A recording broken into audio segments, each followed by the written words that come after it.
Everyone, and welcome to my medieval sewing party.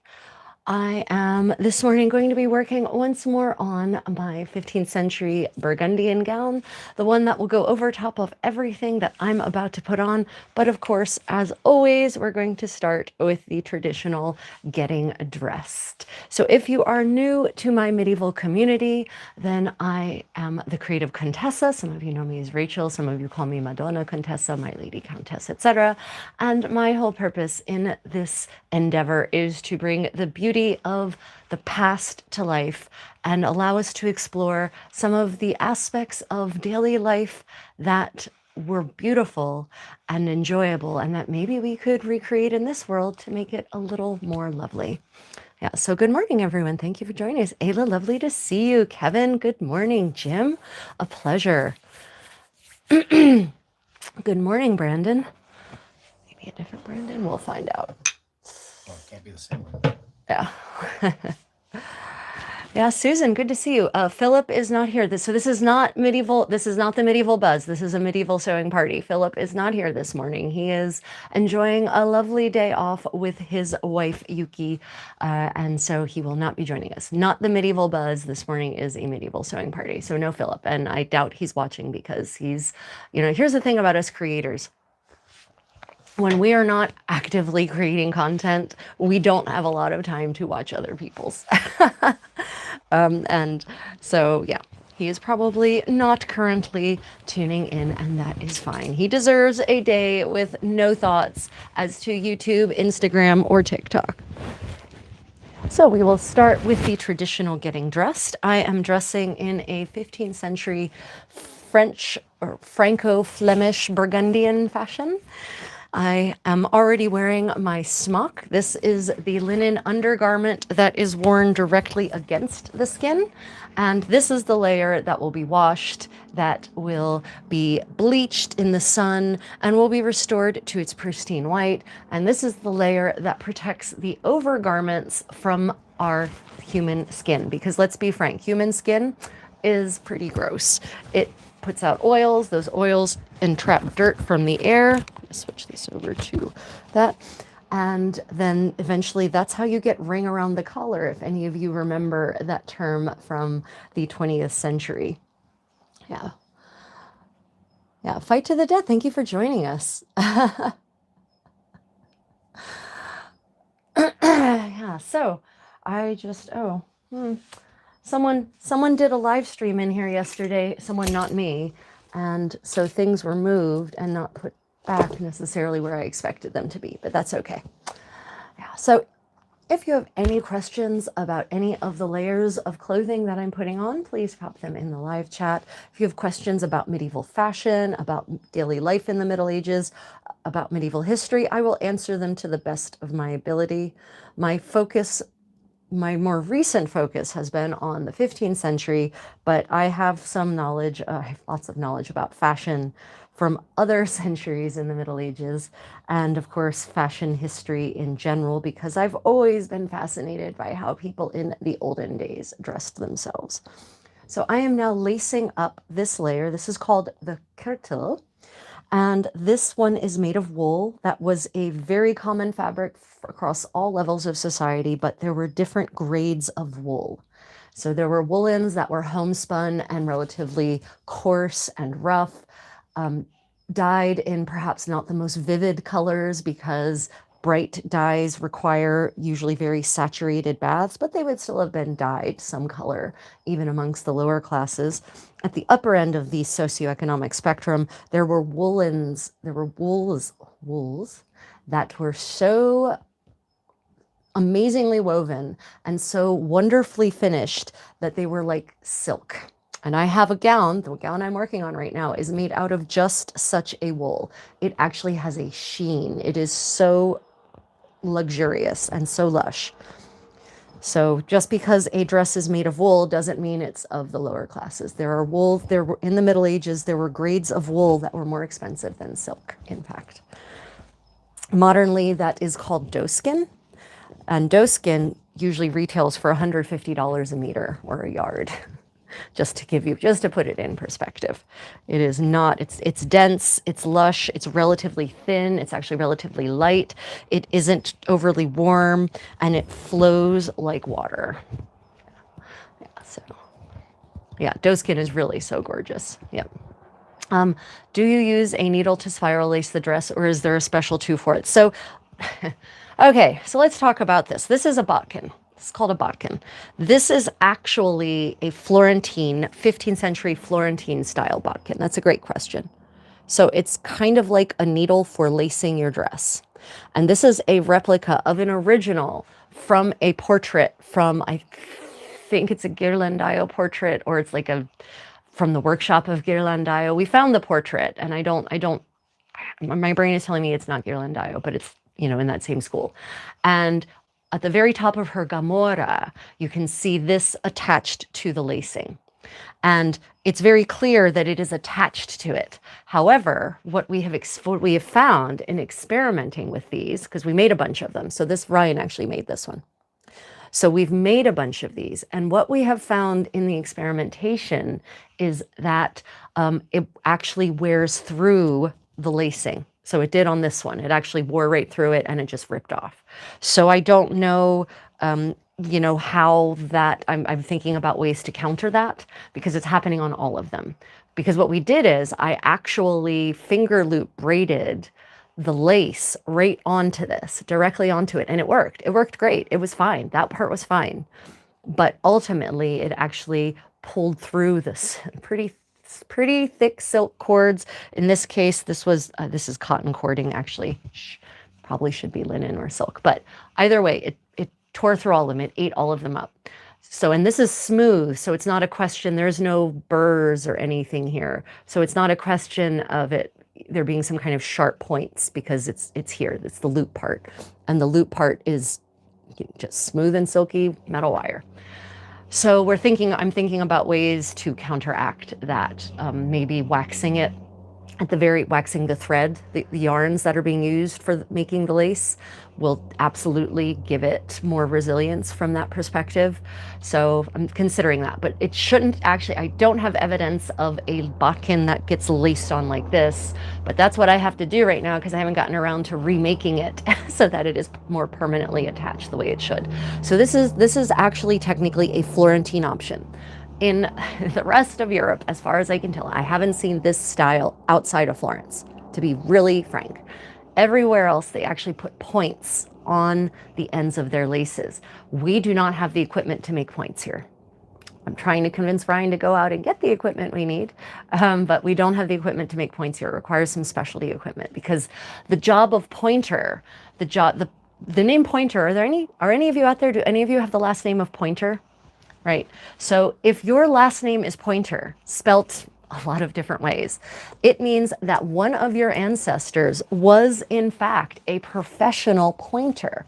Their job was literally to take laces that had been made by silk women and build a metal point around the tip so that it would be easy to lace it through lacing holes.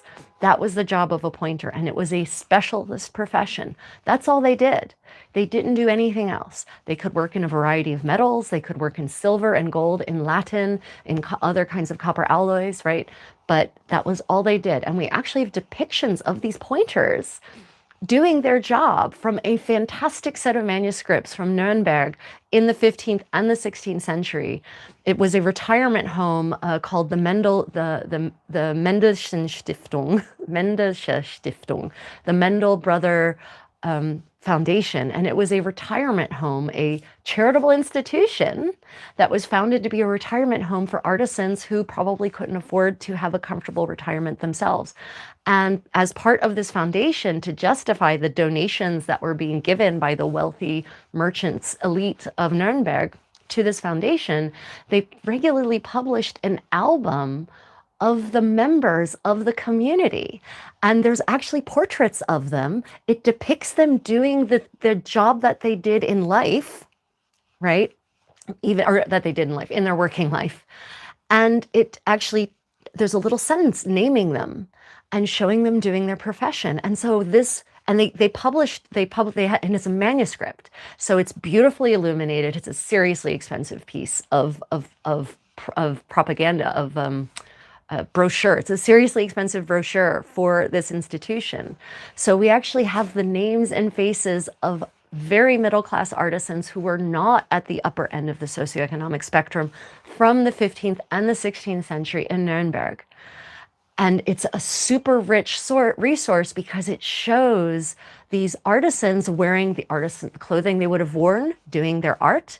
It shows them doing their art with the equipment they would have used. So you can actually use it to make replica tools for your given medieval art or handcraft. And it shows the products they were making. And it gives a little sentence about them. So this is a superb source. And in that, it seems like every 10 or 15 years they put a new one out, made a new album for the foundation. And so you can actually see the development of these arts, these handcrafts across the 15th century, and see the way the fashions in Nuremberg changed across the 15th century. So it's a fantastic resource. The Mendelschen Brüder Stiftung is the name in German, and they've all been digitized. I've shared these resources with my patrons and my channel members. I need to go and now add Facebook to that because now I have a Facebook community as well for my subscribers. So if you go back and you check the archives, all of you patrons and channel members, if you go back and check the archives of posts, you will see that I have shared the link to the digital collection of this amazing resource. And it is a stunningly rare opportunity for the study of middle class life in the 15th century, because as you know, or maybe you don't know, but many books that were illuminated in the 15th century focused on, of course, the aristocrats, the great and the good, to use a later turn of phrase in English. So we don't necessarily get an accurate depiction of every man or every woman. So here is a chance to actually see every man, in quotes, across the 15th and the 16th century. So it's a really interesting resource. Yeah. Yeah, so cool that something as seemingly trivial as a pointer's job was specialized and respected enough to be documented. Yeah. And I think that's something that, we think of production as being, the conveyor belt style production as being something new. It isn't. It was always the idea that you would only handle one profession would handle one specific part of the production. It's just that once factories were made and the conveyor belt was invented, then it could be accelerated, right? But the reality is that, as far as I can tell throughout all of history, almost all professions have been highly specialized. And the construction of a dress, for instance, a full dress, a proper gown like the one I'm going to be sewing today, that would have actually entailed at least, if you're talking, especially if you're going from the making of the fabric itself to the finished product, you're talking 40 different artisans at least, because even the wool production process is 20 different people, 20 different professions just to make wool. And I'm not exaggerating. Obviously, if you're making homespun wool, then yes, you could do it all yourself, but it's not going to be very nice wool. It's going to be scratchy. It's going to be itchy. It's not going to be the best wool. Homespun wool is called homespun for a reason. But to make a really nice, fine quality wool in the Middle Ages, pre the industrial era, it was at least 20 different artisans who would be involved in that, because the people, and let's not even talk about the farming of the sheep, right? If you want to include the jobs that involve the jobs on the sheep farm, because the shepherds aren't necessarily the people who are doing the shearing. There were actually professional shearers you would hire in the Middle Ages to come and shear your sheep for you, so that the wool would go to market and you would have the best quality fleeces to go to market, right? So shearing itself was a specialty craft that it was like a kind of surgery, actually. It required a special set of skills using those large sprung shears, right? No hinge, sprung shears, to get very, very close to the sheepskin, but not so close that you cut the poor sheep, right? So even that was a specialty profession. So yeah, it was it's really funny. Now we have machines, until relatively recently, there was a different machine for each of these stages of production. Those used to be humans. So yeah, it's the job of pointer was a specialty profession. So technically, this lace should have a little tiny, very, very narrow metal cone that is built around the point. And this is how the order of operations worked, and this is how different than it is in the reenactment community. Modern reenactment community, we have reenactorisms, right? We have ways we do things because we don't have the actual medieval infrastructure at our disposal entirely. So points, the laces, and you guys have seen me, I've got tutorials for this on this channel, so you can go and check it out later on. If you look up braiding beautifully, I have a 20-minute tutorial on how to make laces, beautiful laces for things like lacing up your dresses, lacing your doublets, pointing armor to an arming doublet, right? So that would have happened first. A silkwoman generally would have been the person to make the lace, all of the laces and narrow wares. They also did tablet weaving. They were the ones who made all of those little narrow wares, the trims and the laces that actually make our ensembles work. And then those would have been purchased by a patron, and the patron would have sent them to a pointer, not by a patron, they would have been purchased by a customer. The customer would then take those laces and send them to a pointer and pay the pointer to point them. And then they would get the points. And those actually do sometimes crop up in expense accounts. So no, they always crop up in expense accounts. They almost never crop up in inventories though, interestingly, or death wills, death inventories or probate wills, probate inventories. They almost never pop up there because they are apparently not viewed generally as having enough value to count towards anything, but they do crop up in expense accounts. All across the 15th century, I have seen laces pop up in expense accounts, purchasing from silkwomen, payments being made to pointers to point the laces in the case of the household books of the Duke of Norfolk, right, of John Howard. So yeah, it's really interesting to find the visual evidence, for example, in the Mendelschen Brüderstiftung from Nuremberg, and combine that with these documentary accounts that just build this fine picture. And now here I am, a 21st century human, taking all that information and making a lace to lace up a dress that is hopefully a facsimile or a close facsimile of an original. So yeah, that's how all this research works. Yeah, and Ayla says you still hire someone to shear your sheep. Yep, absolutely. Absolutely. Yep. 100%. And that's something, yeah, Ayla, that's something a lot of people don't realize, is that sheep shearing is still a manual. As far as I know, machines haven't been invented to do it. Have they, Ayla? Have they finally invented machines to do sheep shearing? I haven't checked out the state of the art on that. So yeah. Yeah. Okay. So double wow sheep shearing in less than 60 seconds. If you all want to see what medieval sheep shearing was like, Tudor Monastery Farm, it's used to be available on YouTube, it might still be. There is the spring, I think one of their spring episodes, they demonstrate shearing sheep using medieval implements. And they also actually mix up a balm, a salve, that is to be applied in those sad instances where the shears get a little too close to the sheep's skin. And they actually end up having to use it, unfortunately, because they let one of the archaeologists give a shot at the sheep shearing, and he's not a professional shearer. And well, things happen. Yeah, electric clippers now, though. Yeah, I mean, electric clippers changed the game, right? They really changed the game. I've used electric clippers to clip many a horse, and I would never ever want to use manual shears to clip any horses. No, thank you.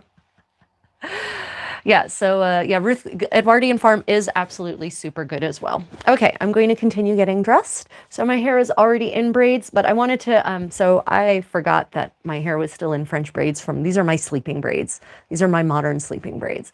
And I wanted to point out that I have no evidence for French braids in the Middle Ages. I'm so sorry, I don't. I have not seen visual evidence. I've not read any kind in Europe. I've not read any kind of documentary evidence pointing to French braids, what we call a French braid or a Dutch braid, having been a thing. It's just, it's not. The only evidence I have is of braids being done from, you know, the base of your skull downward. If any of you have any evidence of the French or Dutch braids from the Middle Ages, I'd be interested to see that, but I haven't seen it. And honestly, it makes sense because their hair was generally not really exposed. And when they started exposing their hair, they used hair taping to put it in place. So you wouldn't have needed something like a French braid, really. So just wanted to make that clear, but I'm being lazy. Today I want to get to sewing. So I'm not going to actually undo my hair and comb it just for this purpose. I'm just going to do the quick and dirty pseudo medieval braid knot on the back of my head. And I'm going to put on my kerchief. So this is called a kerchief in English. It is called a couvre-chef in French. It basically consists of a rectangle and a trapezoid, right? And you just take the ends of the trapezoid and you seat it against the base of your head like this, the nape of your neck where your skull meets your neck, basically, right? And then you just start twisting. I counter twist, so I twist in from both sides rather than out. And you twist, twist, twist. And as you twist, it tightens. And if you have the more hair you have in the back, the more successful this process is, honestly. And then you can either cross it behind and bring it around, or you can just bring it straight up. I prefer the look of bringing it straight up. If you want it to be a little more snug against your head, then cross it in the back, then bring it up. Right, and then we take those little ends and we just tuck them in like so. And if you leave it forward like this, then this provides actually enough protection from the glare from the sunlight hitting surfaces that it actually almost acts like a pair of sunglasses. And, so you can leave it forward like that. We see them in depictions like this all the time, or you can fold it back in what some people call the Dutch milkmaid look, right? So you have these different options.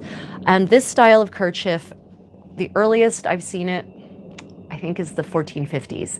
So it seems to be something that develops in the middle of the 15th century. And then it stays fashionable, and fashionable is a strong word, it stays in use. Because I wouldn't call it a fashion. This is a practical kerchief. This is not a fashion piece. This is a practical piece. It stays in use until the end of the 17th century, maybe even into the 18th century. I haven't looked that far. And that's why some people think of it as the milkmaid, because it's somehow this look has gotten fossilized as the typical Dutch dairy maid, which I think comes from 17th century depictions, actually. But this style specifically is the second half of the 15th century. And we're talking the Low Countries, so Flanders, or what would be modern day Belgium and the Netherlands, France, and some evidence of England. But England is a little tricky because of the iconoclasm that happened there, courtesy of those frickin' Puritans who destroyed so much art just because it was papist. Or, anyway. So, yeah. So this is, in French, it's called a couvre-chef, which is the origin of the word kerchief, actually. Just means something that covers your head. So this also means that if you read sources from the time, like if you read expense accounts, if you read chronicles or stories, and they talk about a kerchief, it doesn't necessarily mean this shape. It means the word kerchief or couvre-chef seems to apply to any linen garment, linen head covering that is less structured and more a question of wrapping, right? So we're not, this isn't really a hat. It doesn't count as a hat. A hat, a chapeau, a bonnet a chapeau in French or a bonnet in English in the 15th century always seems to refer to something that's much more structured, that's maybe felted, that's made by a hat maker. Whereas kerchiefs are generally made by women, couvre-chefs, they're made by women, especially if you look in the expense accounts, because women were often in charge of making linen garments. So that was linen, the production of linen garments in the 15th century industrial economy seems to have fallen mostly to women, just like it was mostly women who did the weaving of narrow wares like trims and laces and whatnot. So if you see the word couvre-chef or kerchief, it's not a specific shape. It's a general idea of linen that you arrange and wrap around your head in some way that it covers your head. Couvre-chef, just to keep that in mind. There is no, I've not found any specific terminology that refers to this specific shape of kerchief. I just want to be clear. Modernly in reenactment circles, people often talk about the milkmaid coif, but the word coif is almost never used in the 15th century in English for something that goes on a woman's head. It's used for men, and it's mostly in that martial context. And so, you know, that's not a term that's used, or the other one I've heard is winged coif. Not a term, that's a reenactor term. That's a term we use modernly to distinguish different garments, because in the modern world we have this driving need for everything to have a name and every specific sub-thing to have a name, but that doesn't seem to have been so important in the medieval world. It didn't matter to them, which is why expense accounts can be frustrating, because they'll talk about the materials, they'll mention the name of the garment, but they won't say anything about its shape, right? That's not what expense accounts are about. So yeah. Let me see. Questions. What did I mean? When did they start weaving cool designs and patterns into textiles? Oh, Tomikor. Wow. 3,000 years ago? 4,000 years ago? Humans figured out relatively early on how to weave patterns into textiles. I honestly, I don't know what the earliest one is, but I've seen extant textiles with woven patterns from at least 3,000 years ago. So a long time ago. They figured it out a long time ago, very long time ago.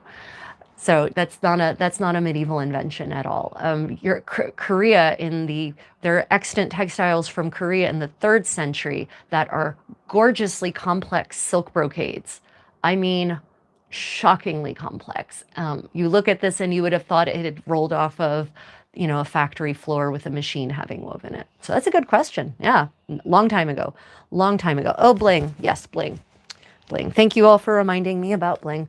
I'm going to ask you all, which bling would you prefer? Do you want me to go with Contessa in Lululemon bling? In dressed up Lululemon bling, or Contessa in Milanese bling? Let me know which one you prefer. The simpler Beatrice d'Este gem, or the much more elaborate Maria Portinari color? Yeah, your choice, dealer's choice. Why were they not more common in clothing? Why were they not more common in clothing? Tomikor, are you talking about woven patterns? So brocades are extremely expensive. Extremely expensive. Brocades, the process of brocading fabric or weaving a silk damask is very complex. And so it actually involves multiple people to weave it. So what this means is that it was more expensive to produce because, contrary to popular belief, artisans did get paid. They did. They earned decent wages. And the materials are crazy expensive. A brocaded fabric needs actually more textile than the same length of fabric in a plain weave. So it is actually, there's literally more fiber content in a meter for meter in a brocaded fabric. So it's much more expensive, exponentially more expensive than a tabby weave, which tabby weave, for those who don't know, is just the straight up square weave with, you have one yarn in one direction, one yarn in the other direction, alternating, making even little squares in the weave. That's called plain weave or tabby weave. And that, yeah, so brocades, very expensive. It was only the richest members of society who could afford brocades. So that's why they're not more common in terms of people wearing them. But they were common, you know, for the overall population, but they were common in the upper levels of society. Like if you start reading the expense accounts in the Middle Ages, starting in the 12th century, you automatically see them in the expense accounts. So they were common amongst the wealthy. Now, if you're asking why we don't see it more often, what do you mean by see it? Are you talking about in the reenactment community or, right? But it's not something that would have been worn by everyone at all levels of society. So that is a good question. Milanese it is.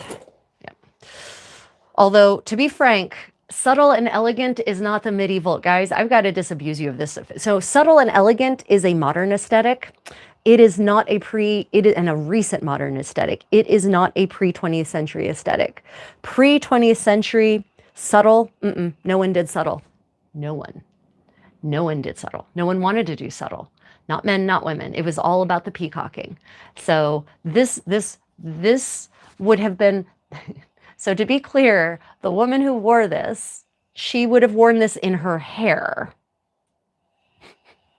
and had like a very expensive, very prominent string of very expensive pearls around her neck, right? Long, tied in a knot, right? Dangling down. And she would have been wearing, because it's Beatrice d'Este, her dresses were made of very expensive silk, covered in silk rimmid and embroidery. Her hair, she was wearing a bejeweled caul over her hair and expensive embroidered ribbons binding her braid down her back. Like, no, subtle and refined, you know, elegant and simple, not a medieval aesthetic. It isn't. Simple meant you were poor. And I think it might be the Puritans who maybe started the idea of simple and elegant and turned it into a virtue. I don't know. That just occurred to me right now. That's a thought I have, not backed by any study of 17th century documents. But it just seems like an idea the Puritans would have wanted to spread, turning their enforced asceticism into some kind of aesthetic virtue. But it's not a medieval aesthetic at all. This is the medieval aesthetic. This behind you, my friends, is the medieval aesthetic. Busy, fancy, bright, colorful, brash, in your face. That's the medieval aesthetic. So yeah, by you know, now granted, me wearing just a kirtle, I can see that argument from the 15th century perspective. But if I were to actually put on a gown, it should be the collar that goes with this, not this little bauble. Just to be clear, Yeah, see Baroque. Okay, let me just grab a sip of tea.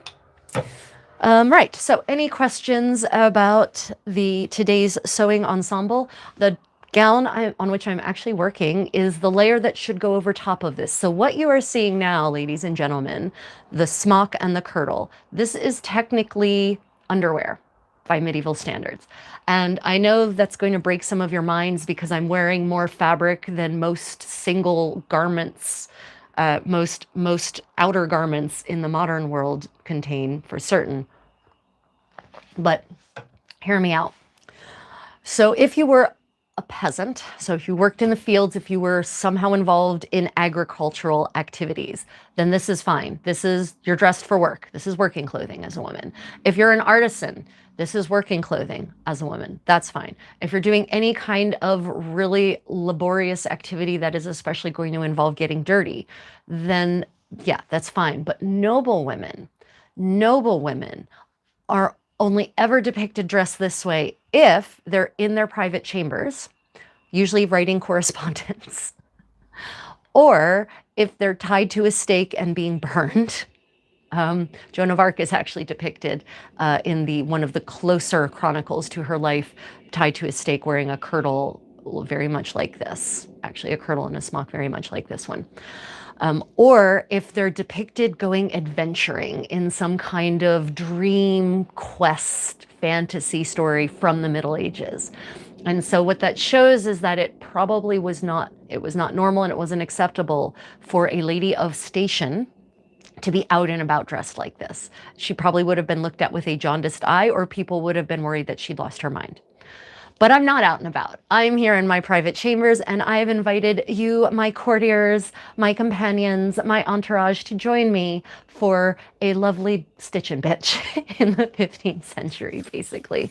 And we actually know that this was considered underwear from records of the time. We don't even have to rely on art to inform our understanding.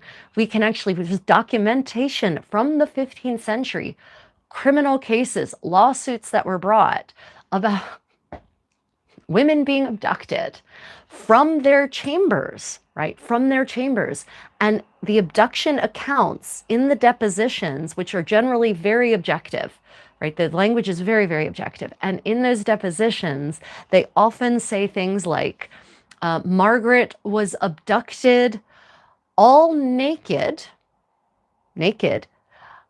in naught but her smock and kirtle, which tells us that in the 15th century mindset, for a proper lady, capital L, or a merchant's wife, someone of a lady of station, wearing just her kirtle and smock still counts as naked, which might also help us start to better understand chronicles from the Middle Ages, where travelers, for example, Ramon de Perellos from Catalonia, when he goes up to Ireland to St. Patrick's Purgatory and he visits the King of Tyrone, right? King O'Neill, he calls him.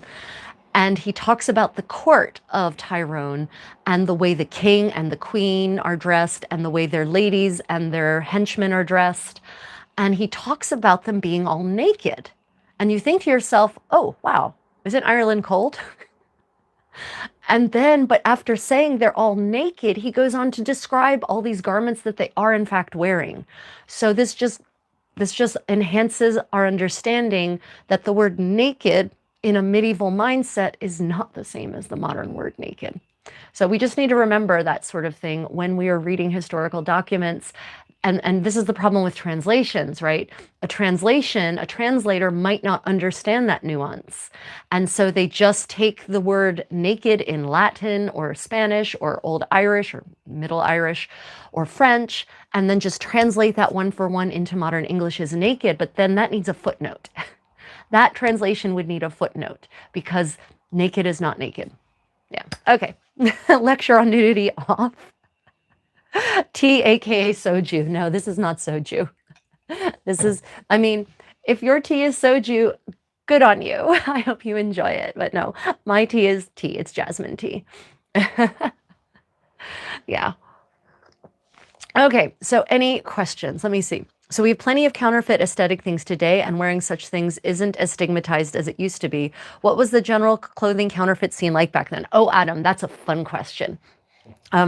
So actually in the Middle Ages, counterfeits were not stigmatized. I have not found any evidence of counterfeit items being stigmatized. In fact, there was starting in ancient Roman antiquity at least, and I'm going to bet probably further back, but I haven't looked further back. Starting in ancient Rome, there was already a fake luxury goods industry. How fun is that? So in ancient Rome, the high fashion color was royal purple, was murex, right? Tyrian purple, that famous purple that's like violet. It's this red and it's purple and it's this amazing multi-dimensional color that just stuns the eyes. And yes, it was crazy expensive to make because it took like 10,000 murex snails to make an ounce or something like that. And it was very laborious. It was a massive amount of production that involved in making this dye stuff.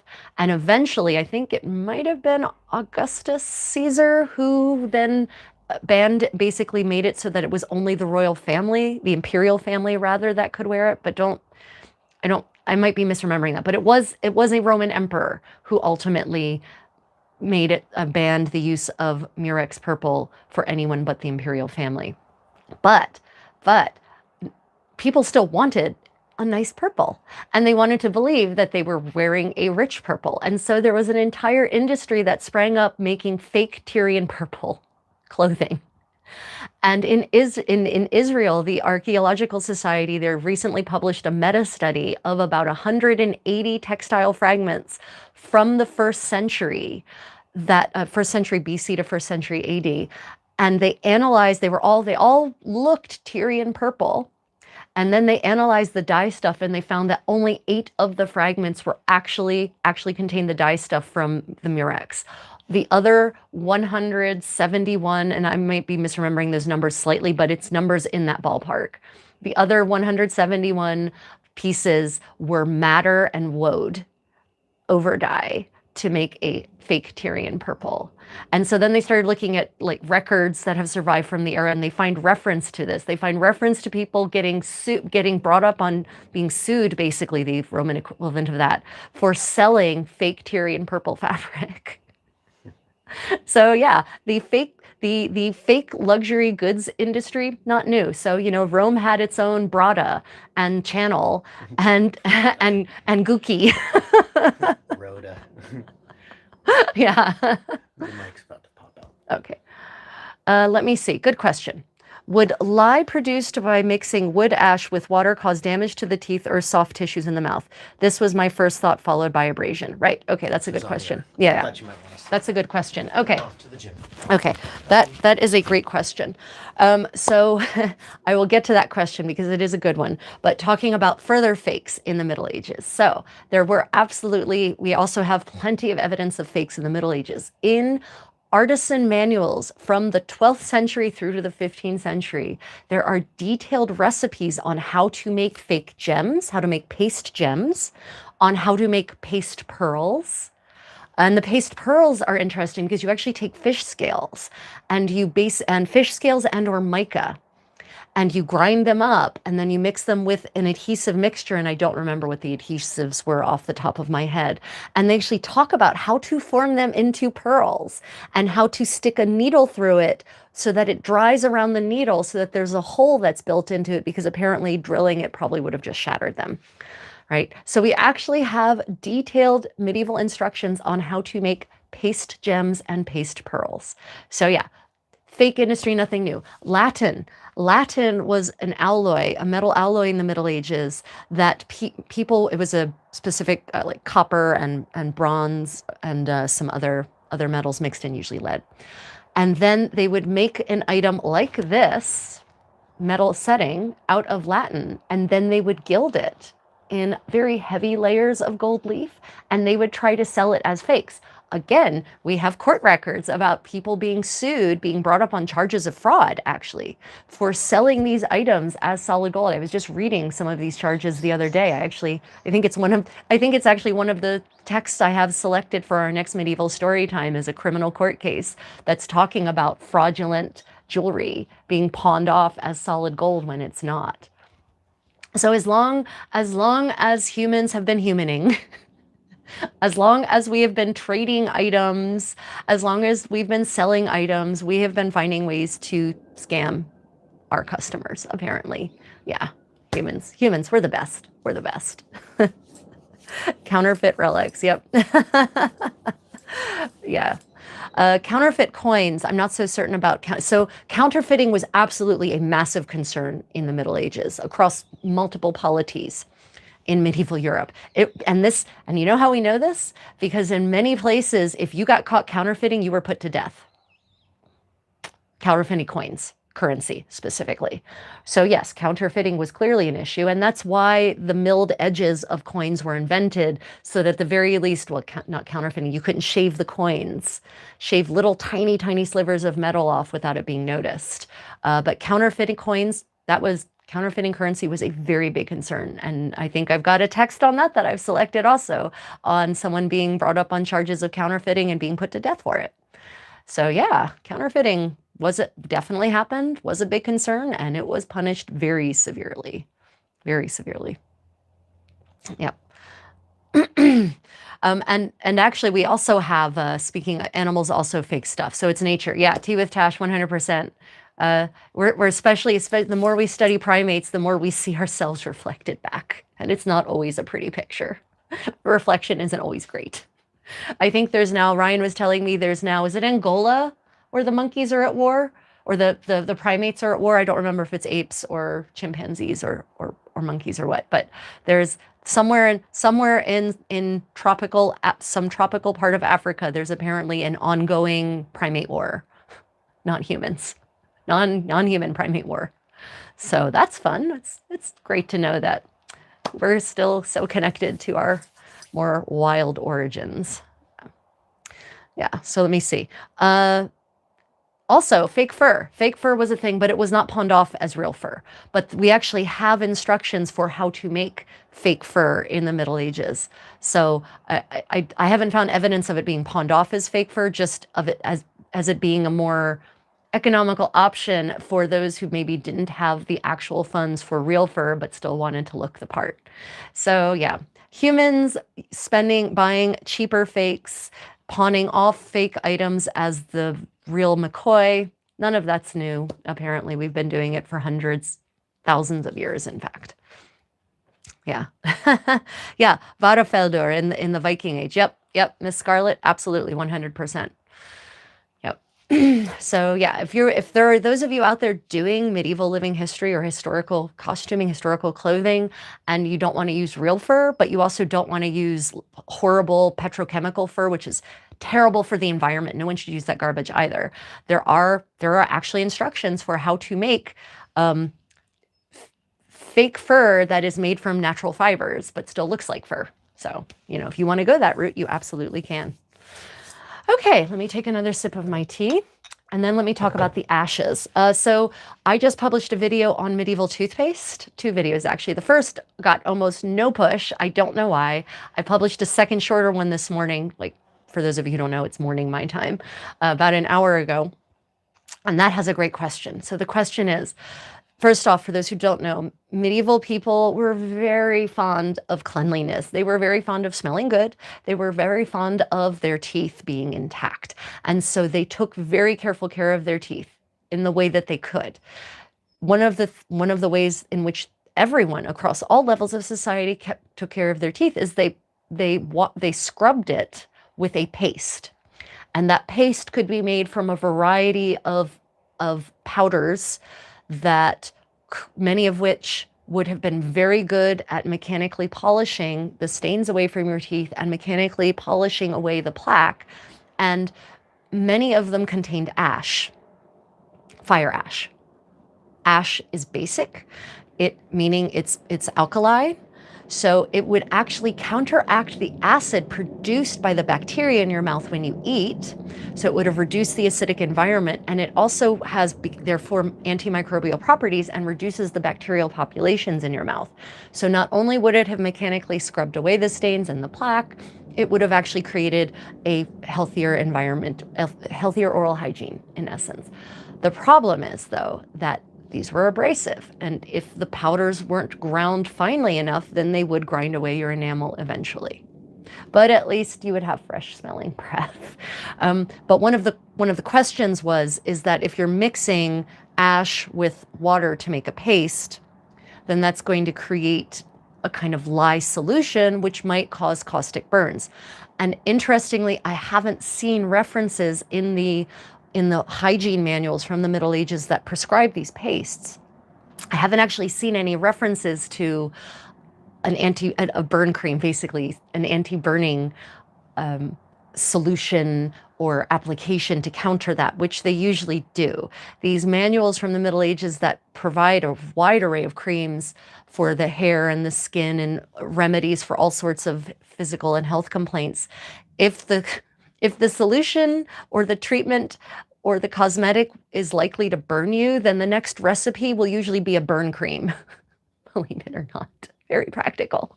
For instance, there's a depilatory recipe for a depilatory in La Trotula, 12th century manual of cosmetics from Salerno, hypothetically. And a depilatory is Nair. It burns off your hair, right? It chemically removes your hair.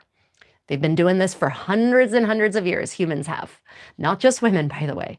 And the depilatory is very caustic, and it utilizes orpiment, among other very caustic substances. But Nair is also caustic. So let me be clear. You can get chemical burns from Nair and Co. as well. But the recipe right after it is a burn cream. And it actually says if you suffer from any sorts of burns from the above mentioned cream, then apply this. So I haven't actually seen that equivalent in the oral hygiene sections of these manuals, where they talk about making this paste, and then they talk about, well, if it causes burns, then drink this, or wash your mouth out with this. So I don't know. It could be a question of the ratio of ash to water, or the ratio of ash to other components in the paste.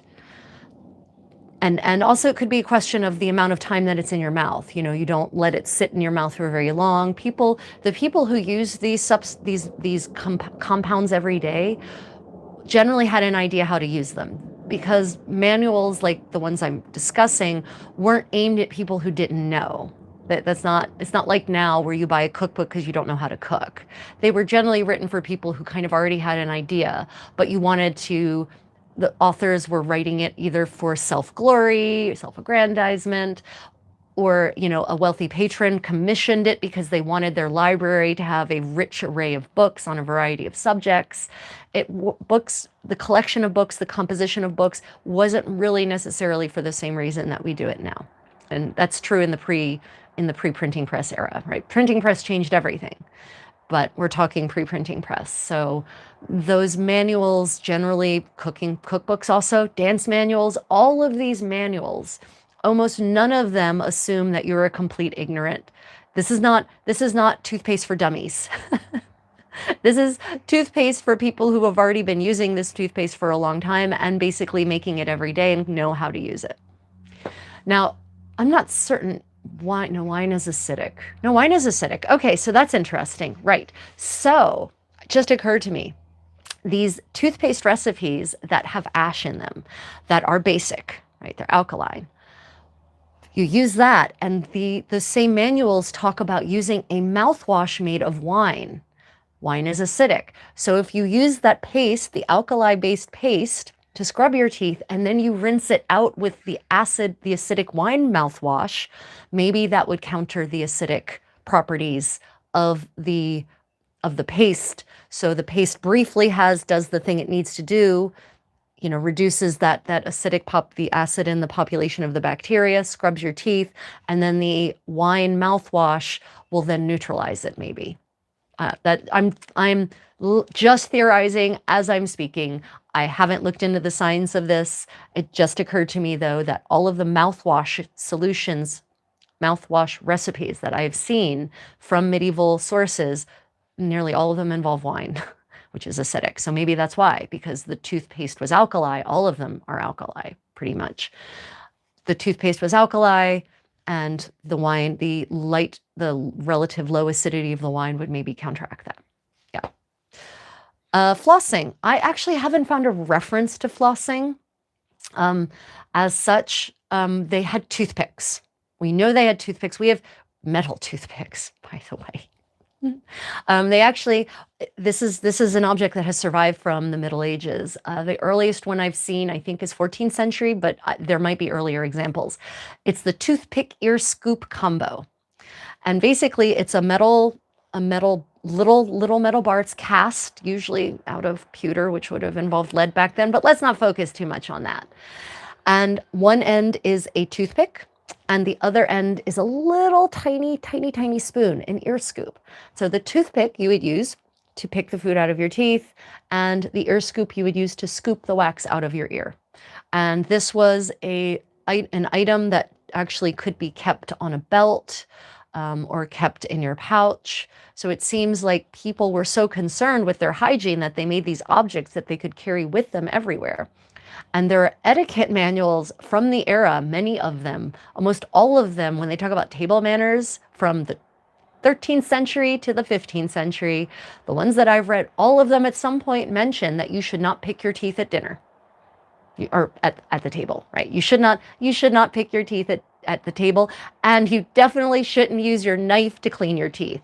Several of them say, and there are so many good reasons for not using your knife to clean your teeth, just so many.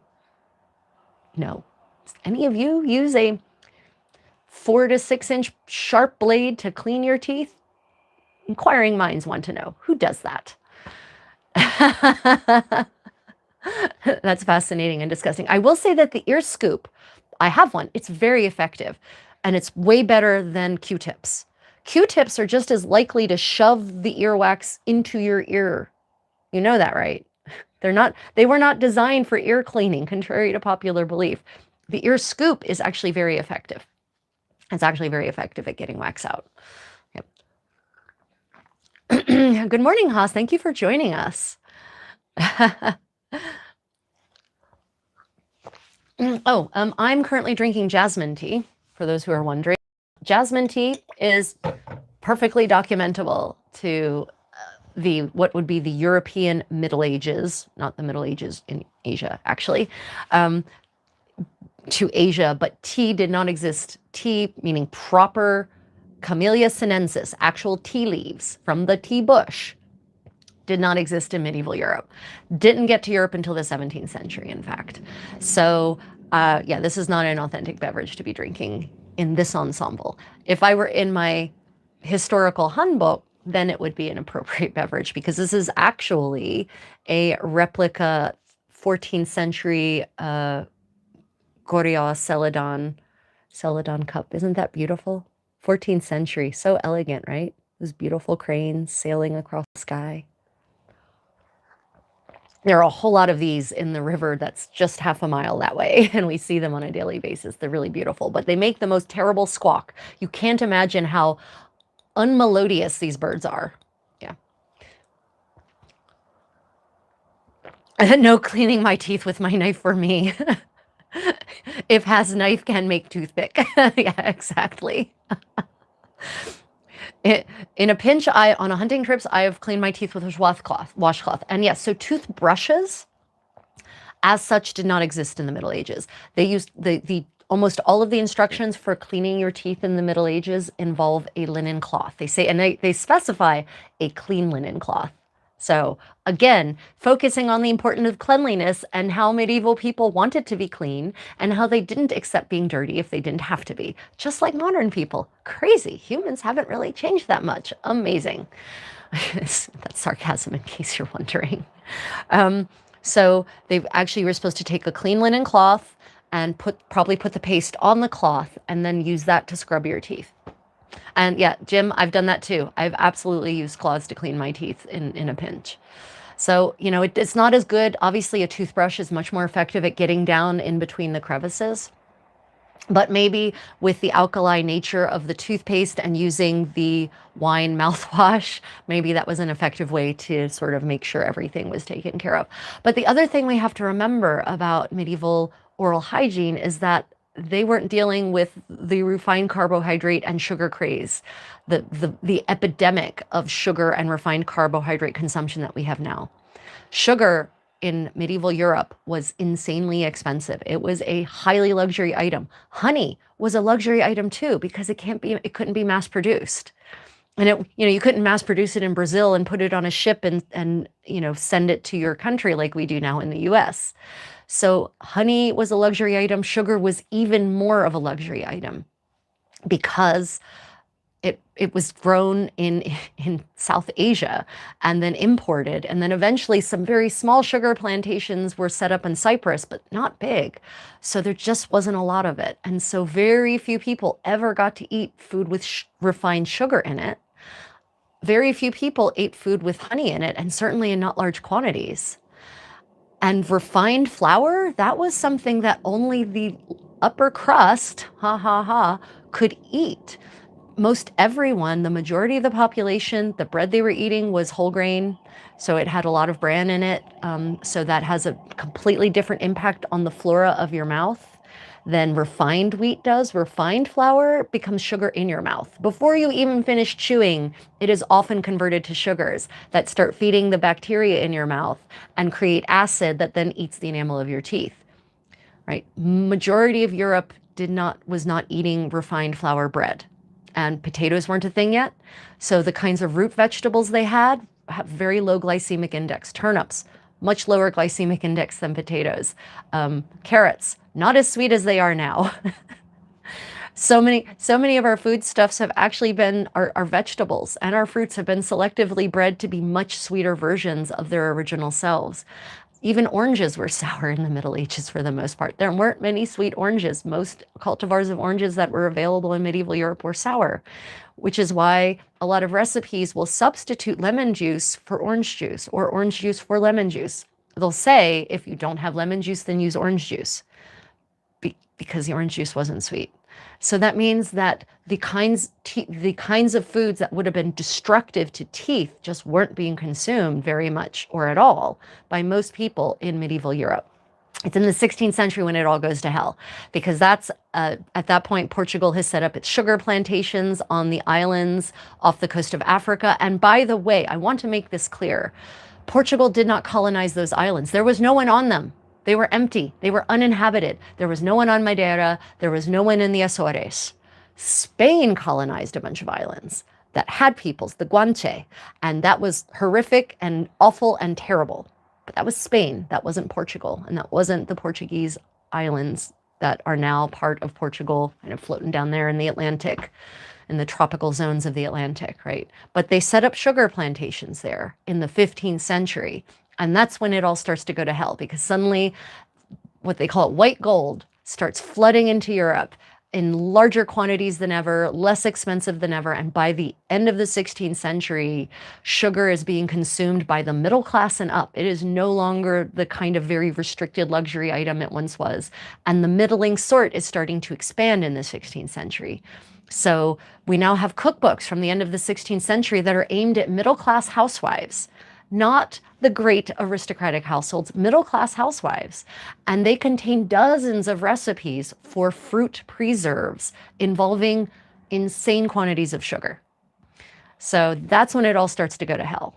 Medieval oral hygiene is actually very good. You can actually, archaeologists looking at skeletons can almost immediately identify a medieval skeleton or a pre-modern skeleton at any rate versus a early modern or later modern skeleton just by the state of the teeth.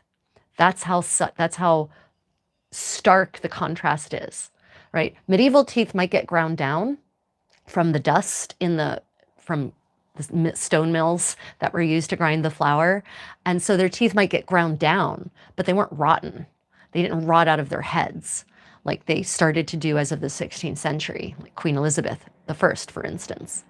So yeah, a lot of the garbage that people believe about the Middle Ages is actually the modern era. Yeah. If no sugar, then what did children craving eat? Maybe they didn't have those cravings. You know, that's a good question. If you don't have a lot of refined sugar, then what is there to crave? You only crave what your body actually needs. Actually.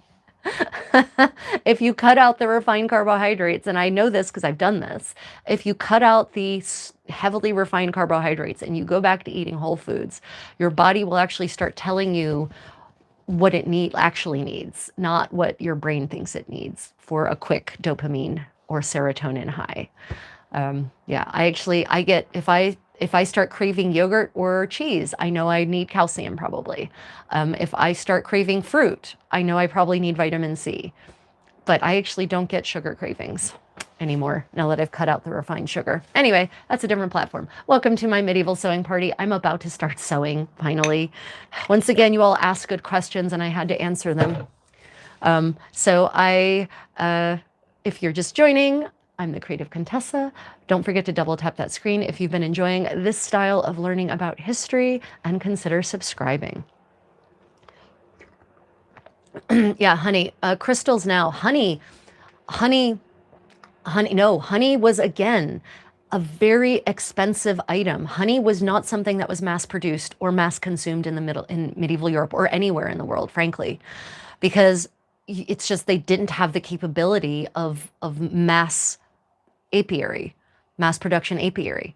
So honey was still a luxury item. Most people didn't eat honey on a regular basis. Honey was reserved for very special treats on very special occasions, like holy days, saints' feasts, religious days of observance, right? The feasts that would celebrate that. But like the very special ones, not just the random local saint or, you know, St. Catherine #3, right? Like those kinds of things were reserved for very special occasions, not for daily consumption by the majority of the population, right? And even if you look at medieval cookbooks for the upper crust from the 14th and the 15th centuries, sugar is used as the same way in the same quantities that salt is.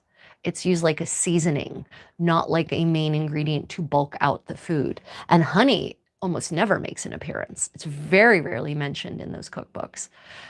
Yeah, honey, we know they had it, we know they ate it, but it was expensive. And wild honey. Well, you want to climb that tree to get up to that hive of bees who aren't going to be particularly excited about you digging the honey out of that hive? You go for it. uh, what about rural communities? Would they have never extracted honey from wild colonies? Oh, funny, you mentioned the wild colonies. No, no. So they kept bees. Do not mistake me. People kept bees, especially for the wax, though. Right? Remember, beeswax was a fundamental raw material in the medieval world. It was used in so many different other artisanal crafts. Right? They made tablets out of beeswax. Wax was used for sewing, for waxing the thread. It was used to strengthen materials of a variety of kinds. It was used in armor making. It was used in a variety of decorative arts as a resist, for instance. So beeswax was a highly prized material. So they definitely, apiary was a thing, but they just didn't have the capability of mass production. And of course, again, I don't know about modern apiary. I don't know if bees have been selectively bred or in some way to produce more honey, but and honey is not cheap now, by the way. Actual real honey, not adulterated, it's not cheap either, honestly. But now the general standard of living is higher for everyone. Like, we are all higher income in the developed world anyway than probably we would have been at the time, in the Middle Ages. So, they had honey, but it still wasn't mass. It wasn't available in mass. And yeah, I mean, you can climb that tree to get the honey, but you're going to have to climb a tree. And you're going to have to risk a bunch of really angry bees. So it's going to take a lot of energy to climb that tree. How much honey are you actually going to get from a wild colony of angry bees? Probably not much. Yeah.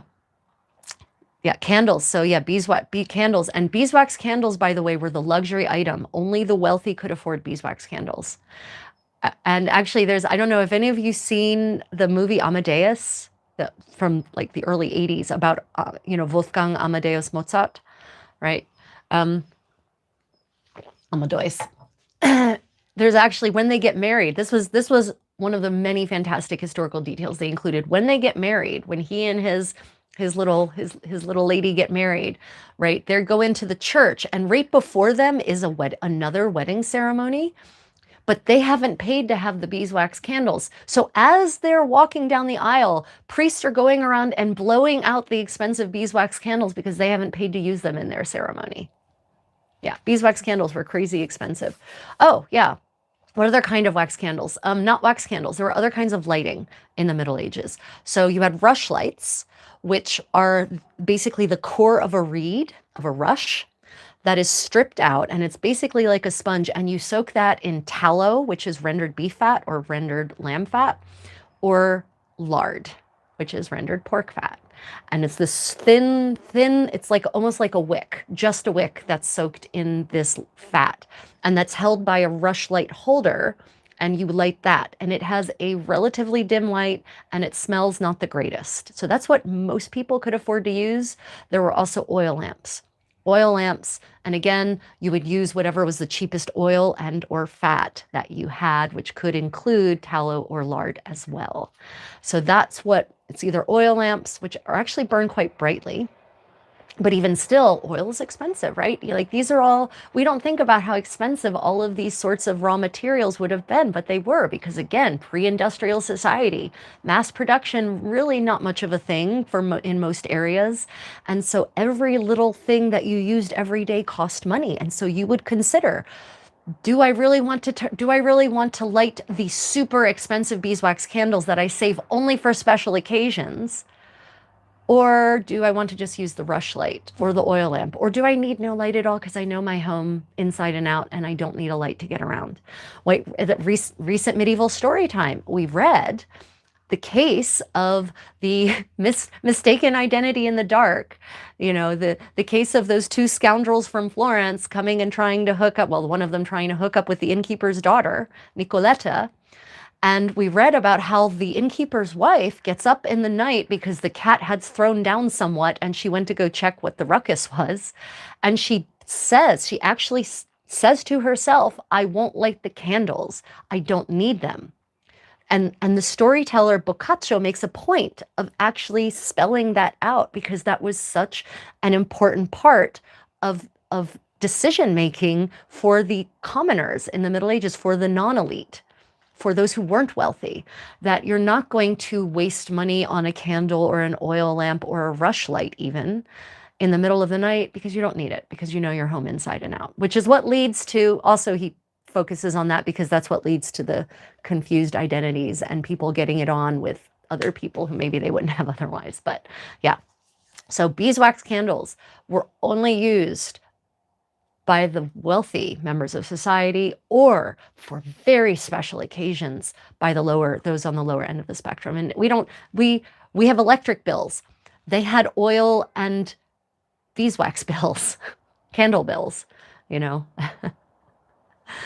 Yeah. Billy Elliott, welcome. Thank you for joining us. Cash Baby, nice to see you. Thank you, see you. Cash Baby, if you stick around long enough, I talk about medieval skincare on a fairly regular basis. It's a perennial topic. And if you're interested in medieval skincare, I can actually recommend that you check out Cosmetica Obscura. That's one word. There are two ladies that I know who reproduce and purvey replica original medieval and Renaissance skin creams and hair treatments, safe ones. Any unsafe, any toxic or caustic chemicals, they substitute with safe replicas, safe equivalents, right? But I have several of their products. In fact, I'm currently wearing a 12th century foundation that is actually also sunblock because it's made, they didn't make theirs out of titanium or lead, which is what the original would have been made out of. Theirs is titanium dioxide. So they sell it as a 12th century foundation, but it's actually in the original recipe referred to as a skin cream for sun cream for keeping your skin from, suffering from UV damage. So yeah, I recommend checking out Cosmetica Obscura's website. Their products are wonderful. Okay, let's get on to the sewing part of the Cosmetica Obscura. If Ryan is out there, I'll have him spell that into the chat. Obscura, Obscura. Cosmetica Obscura. Yep. Well, thank you, Jim. I have taken very careful care of my skin over the years. I have been sunblocking religiously since I got that horrible second-degree sunburn in when I was 13. Went to a water park with our school, and my mother wasn't there to make me sunblock, and I didn't think about it, and she didn't think to send the sunblock with me, and so it was a whole day in full sunlight, skin like mine. I had my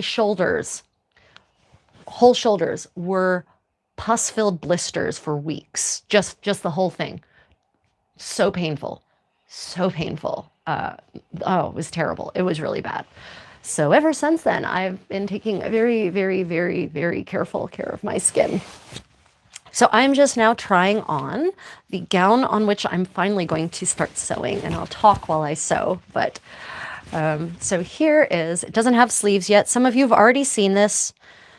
I just wanted to show those who have not. This is what is called in the French reenactment community, they call this a robe à tassel. The tassel are these turn back, the V basically missing out of the center, and the turn back collar, right? So this is where we're at the current time. I have basically decided at this point that for now anyway, it needs to be taken in the waist all the way around. But for now, I'm just going to leave it and finish the dress so that it's wearable.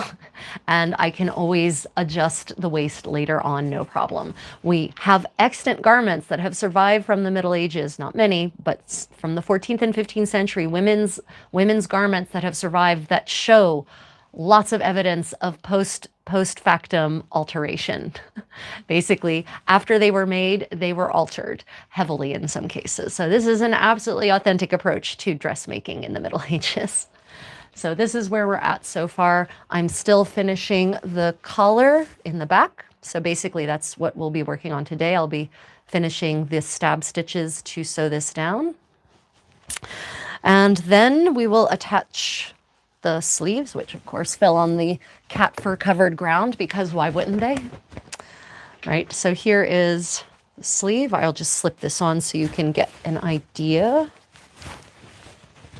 of how it would look. So the sleeve is designed to be very close fitting, but to still fit comfortably over, all the layers over which it has to fit, right? But so that it still fits my arm in, you know, this sleek, sexy fashion and sits very, very tightly around the arm's eye is very fitted, right? It's not a big, deep arm's eye, but this will still allow me plenty of, I can still move in a complete manner. So, and it comes over the hand like this if I want to leave it unfolded, right? That actually provides sun protection and warmth when it's cold, or I can fold it back and then we'll get that neat cuff effect. And this is going to have a silk velvet lining so that when I turn it back, you'll actually see this beautiful silk velvet cuff. And I think this one actually I've pinned it in so you can see. I'll show you how this looks with the silk velvet cuff. It's pinned, so if I scream, it's because I just drove a pin into the bone of my wrist or something like that. It's okay, it will heal. I have to be careful because of those pins. That's why I'm doing it very, very tenuously. Okay, timidly. Okay, so this is the sleeve on, like so, right? This gives you, turn the collar back again. This gives you an idea of how it will ultimately look. Right, and then of course I will wear a belt. There's two different kinds of belts I could wear with this dress. I could wear my very broad girdle, as it's called, broad girdle, as it's called in 15th century English, or a more narrow one, and I have both kinds, but around the waist, basically. And then to show you how the cuffing works. Now this silk velvet it's pretty thick. And in some ways, I feel like it's thicker than its medieval equivalent would have been, but also maybe not. It's, you know, the other thing, these were also lined in fur. These sleeves were, and fur is also pretty dense. So yeah, so you can see how it looks with the turn back cuff. Oh, that looks really good on the camera. Wow, that's super photogenic. I have to confess, I wasn't necessarily as happy with it, how it looks just with my eyes, but it looks really good on the camera. And it's going to have a matching collar in this. So I'm going to do a collar in this velvet that's going to basically just sit on top of this collar that's already here. And then there's also going to be silk velvet trim all the way around the hemline as well. So yeah, this is where we're at. I'm very happy with how things are turning out. We'll see if I stay happy once we set the sleeves in. For those who don't know, the fitted arm's eye and this kind of neckline can be nightmarish, right? It can go really, really wrong. Yeah, so let me just, okay. Yeah, it's designed to be worn over her dress. Yes, that's exactly. So good questions all around. Okay, so this is designed to be worn over exactly this kirtle and all of my other kirtles basically. And yes, there will be a stomacher that goes over here. Basically, it's a stomachies or a stomacher in 15th century English, 15th century Scots. And it's a panel of, in this case, it's black silk velvet, and it just is pinned right over top of this so that you will not see the kirtle itself. And of course, the smock will be tucked in, so it's not visible either. You'll not see any of that. All you'll see is this beautiful panel covering the lacing sticking through. And so the panel will be black velvet, and then the collar is going to be this gold velvet. It's a detachable collar. So I'm actually going to make a bunch of different collars, and then I'll have options. Now, is that an authentic approach? Maybe, because in the inventory of Queen Charlotte, Charlotte de Savoie, Reine de France, Queen Charlotte of Savoy, the Queen of France who died in 1483, or she died in 84, but her death, she has a probate inventory that dates to 1483, weirdly. And her death inventory that itemizes everything she owned. I think I lost track at 50 gowns. She's got a lot of clothes. And it also talks about individual pieces of garments that were found in the various chests in her possession. And there's mention of cuffs and collars that are not attached to a dress. So in my mind, this tells me that maybe it was an authentic option to have matching cuffs and collars that you could on the day of decide, I would like to have the black, and this is wool. This is that silky wool that I talked about. This is doe skin, right? This is that amazing silky wool. And I don't know if the shine's really coming across. The sheen is probably not really coming across as well in this light. And also it's covered in cat fur because that's my world. Anyway, so it seems to me like it's entirely likely that a lady, capital L, could wake up in the morning and say to her damsels, today I would like to wear the gold velvet collar and cuffs with the black gona. And her ladies would then either whip stitch them on or pin them on.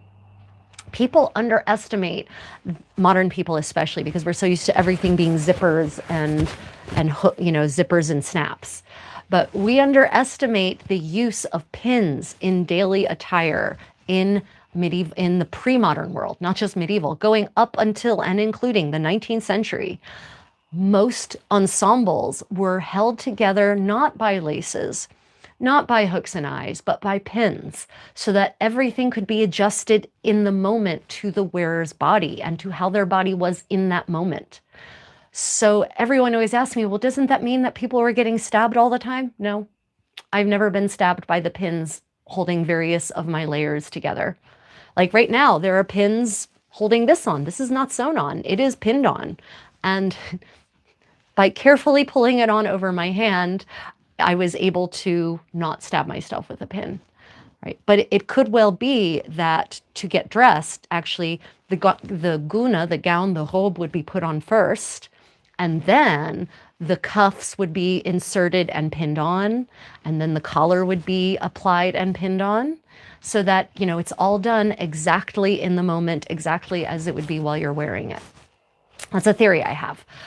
Also because in her inventories, in Charlotte's inventories, they refer to a faux guite. Guite is the color, right? They refer to a faux guite, and they refer to faux cuffs and a fake border.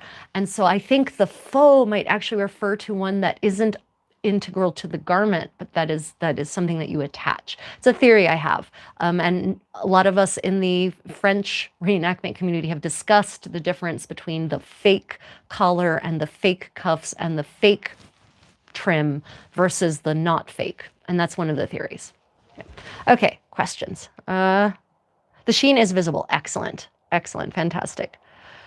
Looks like an outfit I'd see in the game Bloodborne, if you're familiar with the Dark Souls games and their fashions. I am not, but, a lot of those designers really do look to medieval art for their inspiration. Yep. What is the worst medieval movie you've ever seen, and why is it probably Braveheart? Yeah, it's Braveheart. It's probably Braveheart. I mean, gosh, I have several videos that I've published on the topic of the worst things. The Decameron is actually pretty damned awful. Might be worse than Braveheart, actually. Braveheart's pretty bad. Braveheart is terrible because almost no one is wearing actual medieval clothing or medieval armor. They're wearing modern great kilts, not medieval. Medieval Scots wore tunics, as far as we can tell. The kilt is a post-medieval invention. What we call a kilt is a post-medieval invention, right? So yeah, Braveheart is pretty terrible. It gets the history very, very, very, very, very, very wrong. It invents a character, the Princess Isabella. That is definitely not her in that era. She would have been 13 years old. So when the events start, right? So yeah, they've basically, the whole thing is just terrible. The clothing is terrible. It's The armor is terrible. The history is bad. It's a fantasy story. I wish they had set it in a fantasy world, you know, a la Game of Thrones, and named everyone differently, and it had just sort of vaguely referenced medieval Scottish and medieval English history the way Game of Thrones references 15th century English and French history, right? It doesn't even pretend to be history, but Game of Thrones is a more accurate representation of the Wars of the Roses than Braveheart is a representation of the Scottish Wars of Independence and the prelude to that, the prequel to that. How terrible is that? About that, everyone? Are we back? Sorry about that, everyone. My phone decided it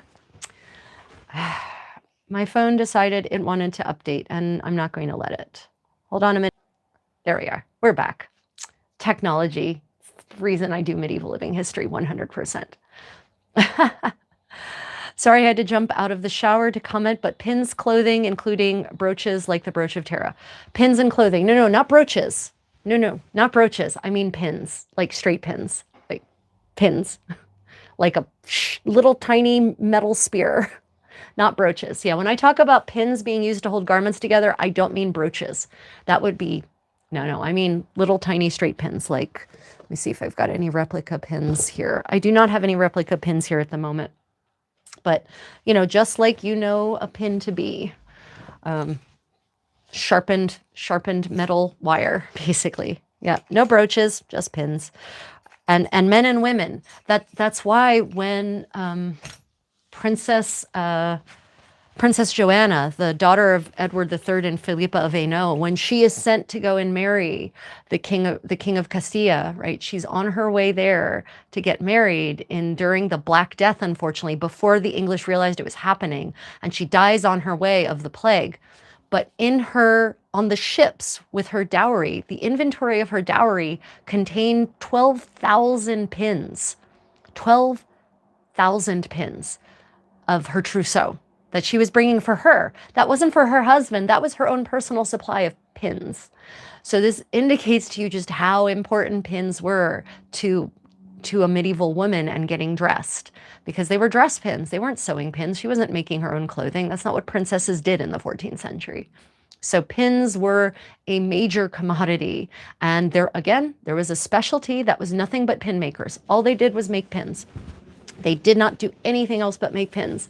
And that's where the term pin money, as being pocket money, as being like extra money you have, it didn't used to be extra money you had. It used to be a line item in the expense accounts that were specifically for buying pins, because not only were they used all the time, but they fall out. How many of you have bought expensive replica medieval pins and gotten to the end of the day and realized that half of them fell out of your headdress or out of your dress, out of your veil, and that you're just going to have to go get more? Same thing happened in the Middle Ages. They were basically a consumable item because they got lost all the time. So they were a major part of society, pre-modern getting dressed, pre-20th century getting dressed, to the point where we have a whole expression that's just about pins, pin money, if you've never thought about that. Rachel, do you know if they use thorns off of the black hawthorn trees for anything like sewing or such? Not medievally. Jim, I know that in the prehistorically they used hawthorn thorns for sewing and whatnot. By the High Middle Ages, I haven't seen any more evidence of that. Maybe the poorest of the poor, who had no access to the many charitable institutions that were available, maybe they might have. But it certainly wasn't something being done by the majority of medieval European society. They had moved on. They'd even moved on from bone. Bone was no longer really being used by the High Middle Ages. So not so much. The evidence, there's no evidence that it was common practice by the High Middle Ages. I could definitely see someone in absolutely dire straits doing it, though. But that's no evidence for that. That's supposition. But it's a good question. Yeah. Yeah, speaking of Braveheart, for those of you who wonder about the history of the kilt, I have a short video I recently published on this topic. Specifically, poop. Maybe I have more needles here. I left my needle in the other room. Yeah, so I'll give you, for those of you just joining, first off, if you're just joining, welcome to my medieval sewing party. I am the creative Contessa. Some of you know me as Madonna Contessa, Madame la Comtesse, or just Rachel. Thank you for joining us today. I am working on a 15th century Franco-Burgundian gown right here in my hands. And I am also at the same time answering your questions about daily life in the Middle Ages. So consider this history lessons like you should have been given back when you were in school. If you're enjoying, please like and subscribe. Okay, let's talk briefly about the kilt and why it is not medieval. First off, and I know I apologize to all of you who've heard this lecture before, but we have new members of the community. And so I want to make certain that they understand why Braveheart sucks so badly. And why any movie that depicts medieval Scotsmen in kilts sucks so badly. I want to give you the tools to understand the wrongness of what you're seeing. Because the word kilt, first off, in Middle English is kvelt, kvelte, and actually comes from the Norwegian word kvelte, kvelten. And what it means, it's not related to the word quilt, as far as we can tell. It actually means to truss up. So and it's something ladies do first, actually, historically. If you are going out and about and it's muddy, then you put a belt around your hips and you literally kilt up your skirts through the belt. The word kilt goes from English into Scots, and then Scots is kind of where it stops. As far as I know, it doesn't ever make it into Gaelic, actually, Scots Gaelic, right? But for the first, damn it, it's a public safety notification. Damn it. Okay. So for the first, several hundred years that the word kilt is in the English language, it almost always refers to women kilting their skirts up. It has not become a noun in English until the 18th century. Okay. So how do we get from women kilting their skirts up to a mini skirt with pleats? Now, right?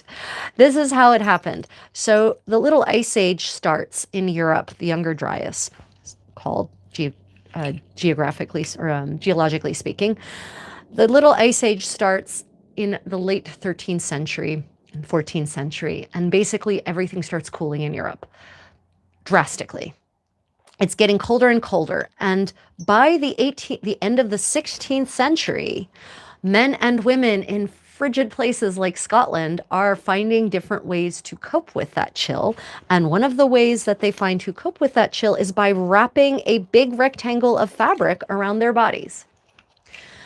Well, big rectangles of fabric are absolutely not convenient to wear. They are not.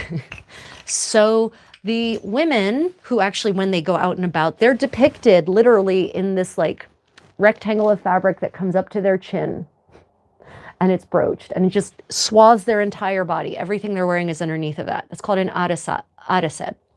And I don't know how it's properly pronounced in Scots or Gaelic, so don't excoriate me over that pronunciation. The men take that same length of fabric, and they, at the end of the 16th century, they wrap it around their body, and then they belt it, so that it stays on their body, so that their core is warm, but their arms are still free. Why do their arms need to be free?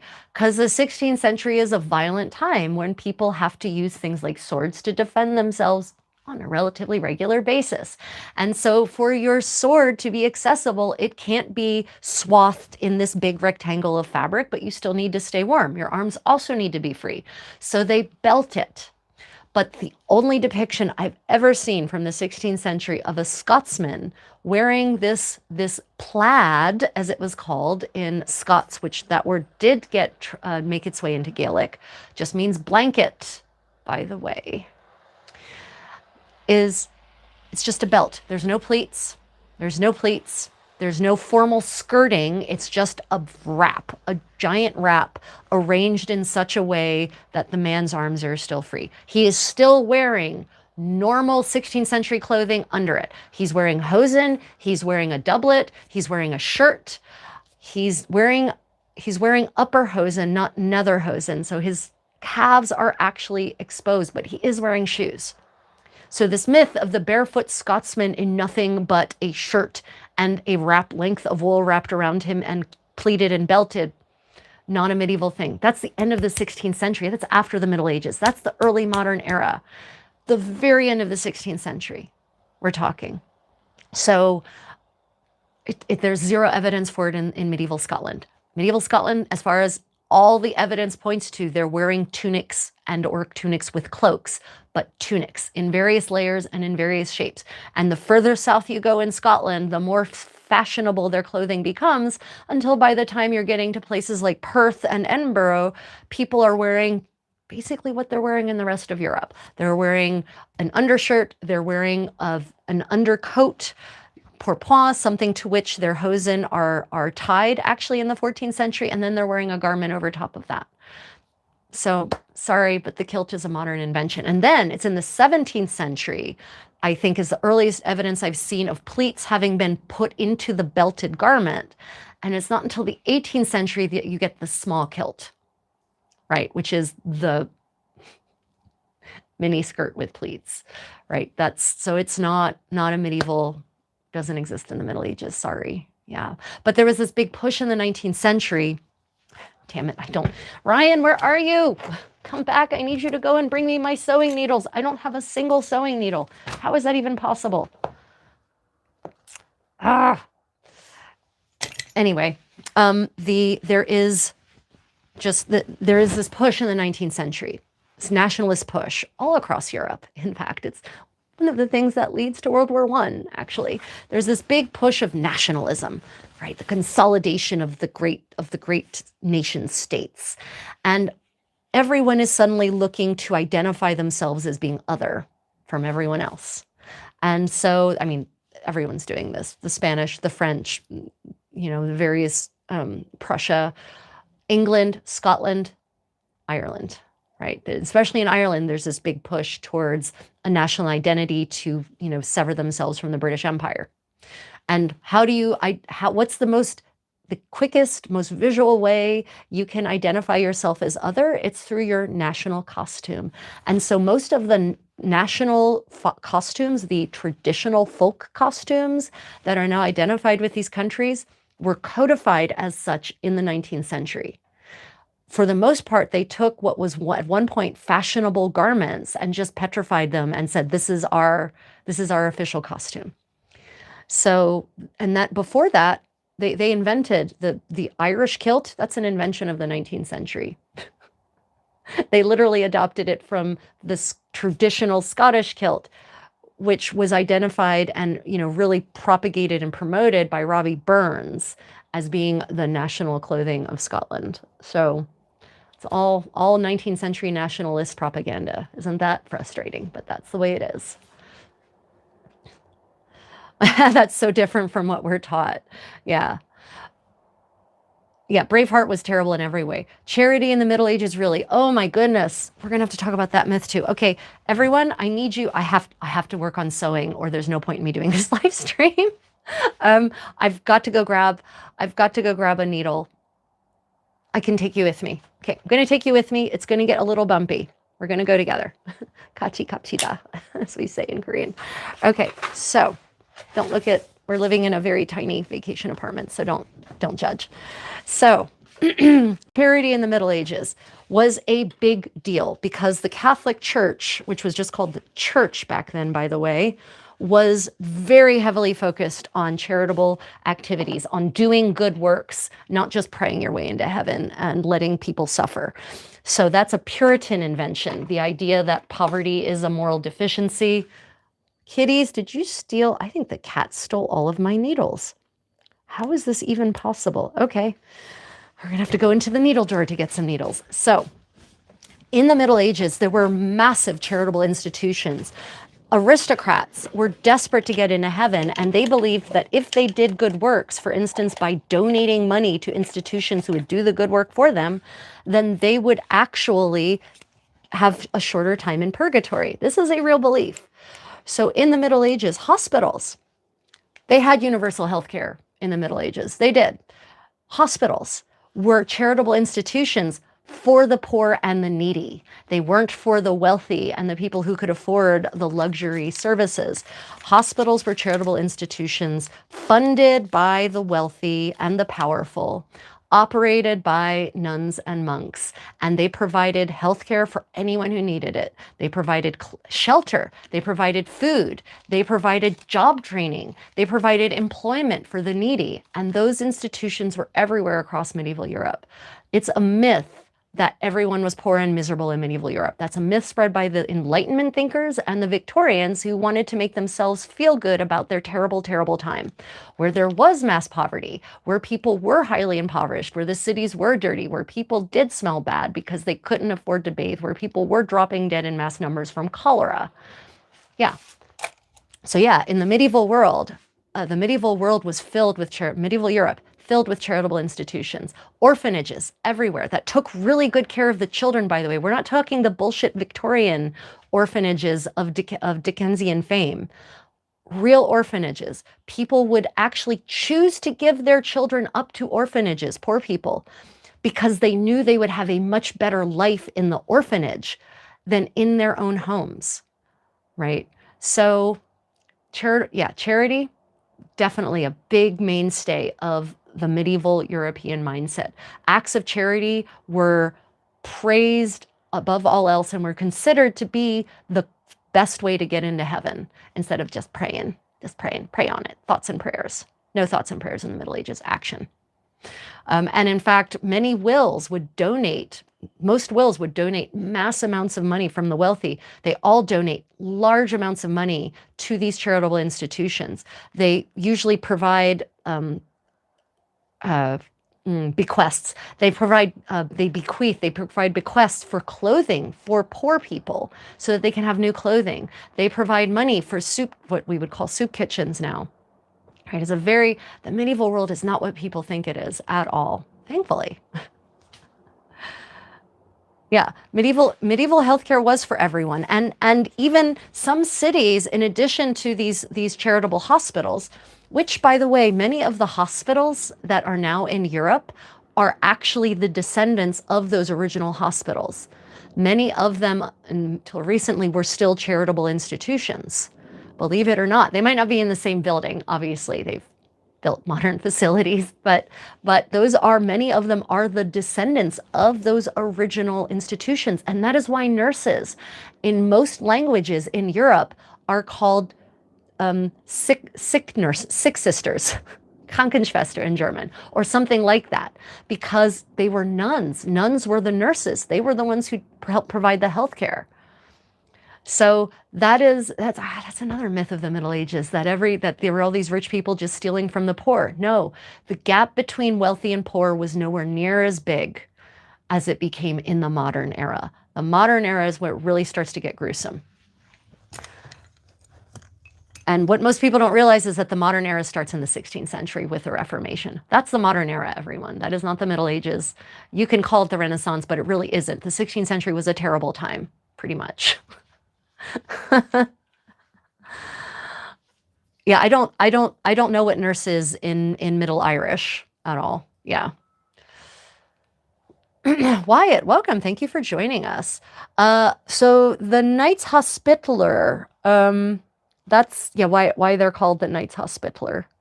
Yeah, I mean, originally that was one of the services they provided downrange. Use a modern. You can tell I'm from a military household. They would provide it downrange. In the Holy Land. Yeah, that's one of the services they provided. Exactly.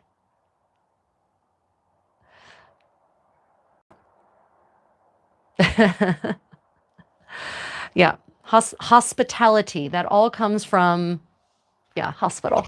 But yeah, so in Milan in the 14th century, there are actually, in the expense accounts for the city, they actually had about 200 physicians who were paid specifically to provide healthcare for the poor.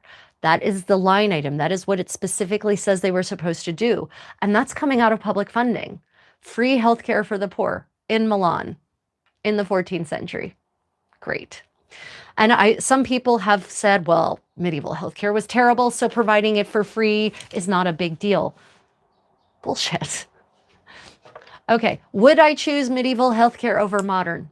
For the most part, no. There are some things that they got right and some things they got wrong, which is true of today, honestly, but I would still generally prefer modern healthcare over medieval, but that doesn't mean that what they did do was completely ineffective. So, especially at the level of providing people who are sick with good food and care so that someone actually takes care of them while they are recovering, that alone, the nursing aspect of healthcare is so underestimated and undervalued in our pill popping world. But honestly, the difference in the Middle Ages between surviving a flu and dying from a flu could be that someone is caring for you, is making sure you drink water regularly, is feeding you broth, right? Is making sure that you're tucked in, is mopping your brow when you're sweating, is changing the sheets after you have completely befouled them because you're that sick, right? The value of nursing care is so undervalued now, but it was not undervalued in the Middle Ages. So, and they did have effective forms of treatments, right? If you needed surgery, medieval surgery is actually not that bad. I've been shocked to learn. They performed surgeries all the time and people survived them very regularly, shockingly, which they didn't do so much in the 18th and the 19th century. Look up how Queen Caroline of England died. You will be horrified. Only look it up if you have a strong stomach. Look how President Garfield, right? Garfield, yes. Look how President Garfield died of the United States at the end of the 19th century. Only do that if you have a strong stomach. That's modern medicine for you. They didn't do that kind of shit in the Middle Ages. So, yeah, the kinds of care that people could get could, in fact, just found my needle, could in fact be very effective, believe it or not. So, yeah. And the other thing about, well, medieval healthcare was crude and terrible, so of course it was free. You still had the physicians went to medical school. There were sophisticated medical schools all over Italy, Bologna, Salerno, right? There were sophisticated medical schools. Physicians actually good physicians would go to them and would get training. So they weren't just making shit up as they go, right? Yeah. Whereas by the 18th century, that wasn't the case anymore. By the 18th century, all across Europe, in many places, physicians, it was an apprenticeship and you apprenticed to a doctor. And if your master was a good physician, then maybe you would actually learn good things. But just as often, that didn't happen. So yeah, tell me which is better.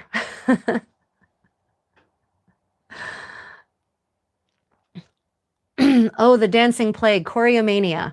Choreomania was not actually a plague as such. It wasn't the bubonic plague. It wasn't anything like that. So choreomania specifically happens in a very specific window of time.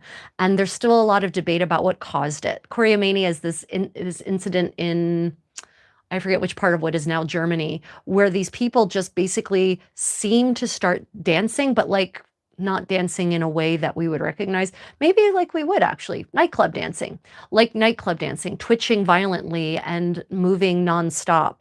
And they keep going until many of them die of exhaustion. There's theories that they may have been suffering from ergot poisoning. There was another theory that they were suffering from some kind of bacterial infection that would cause their muscles to twitch uncontrollably. I've heard a couple of interesting theories about that. Yeah, choreomania, it's called. Check it out. It's an interesting episode of history.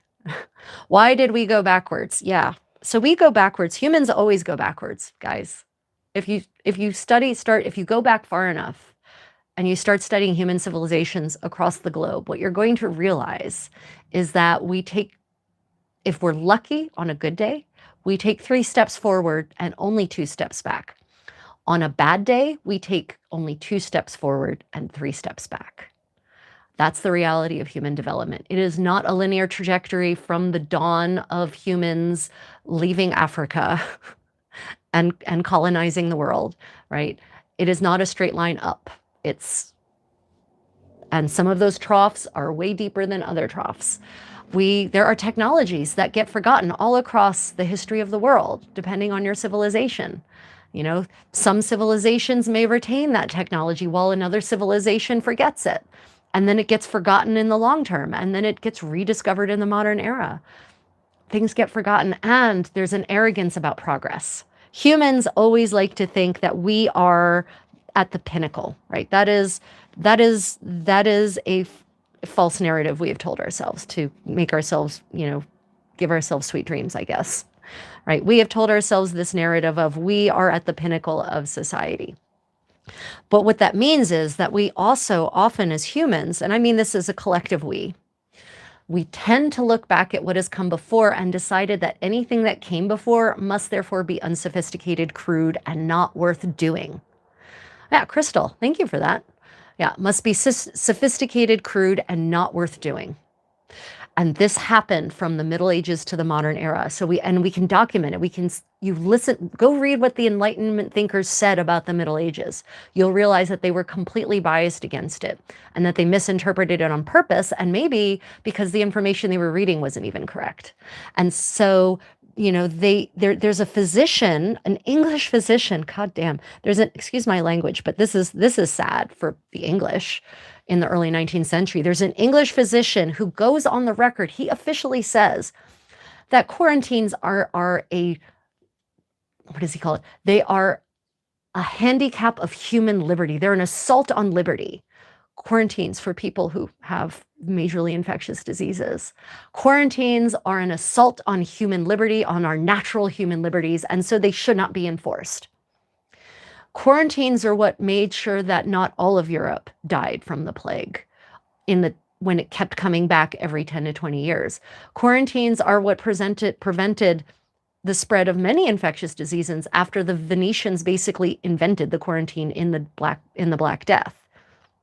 And here's this 19th century doctor saying this, it's a crude medieval idea. We don't need to do this anymore. That's exactly how we go backwards. Arrogant shit like that is how we go backwards. They're also the same people they're probably the same people who decided, well, our medieval physician antecedents, they washed their hands before and after surgery, but we don't need to because we're so much better than they are. Because guess what, guys? Medieval physicians, they did wash their hands before and after surgery. It's stated as a tenet of core belief in all of the medical manuals I've seen from the Middle Ages. And the fact that hundreds, if not thousands of people in the Middle Ages survived surgeries to live into many more years shows that they were washing their hands, because if they weren't washing their hands before and after, those patients would have died of sepsis. Most likely. There would have been a much higher death toll of surgeries than there was in the Middle Ages. So yeah, a lot of our ideas about the Middle Ages modernly have been given to us as a horrible, horrible gift from the Victorians and the Enlightenment thinkers. And most people just take it as an article of faith rather than actually going and examining the historical record to see what's what. There's also an assumption that things are the best they've ever been. So let's say you're a 19th century English writer, author, scholar, historian living in some village in England that is filthy, that has no sanitation, and where cholera is just kicking everyone's ass. You're going to assume that, wow, if it's this bad now, it must have been way worse in the Middle Ages. Guess what? It wasn't. It was not way worse. That's not true. But they just assumed it was. But then you start looking at the record of various cities and towns in the Middle Ages and you realize, oh, they did have sanitation. They had it in the 15th century. Why don't they have it in the 19th century anymore? Things change. Wars change things. Famines change things. Economics changes things. Just because we once did something doesn't mean we keep doing it even when it works. Because humans will human. Yeah, the Civil War medical operations were terrible for sterilization. Yeah, Civil War, man. Oof, gruesome stuff. Gruesome stuff. Yeah. Yeah. And to be frank, there are some procedures that have been done historically, and they were effective given what the alternatives were at the time. Yeah. Who decided it to call it the Enlightenment? I believe it was the Enlightenment thinkers who called it the Enlightenment. It's one of those bits of self-propagation. It's just like it was people living in the 16th century who coined the term Renaissance. They decided they were the rebirth of Rome. And it was actually a reference, to be frank, it was a reference to art originally. It wasn't about culture. It wasn't about humanism. It wasn't about any of that.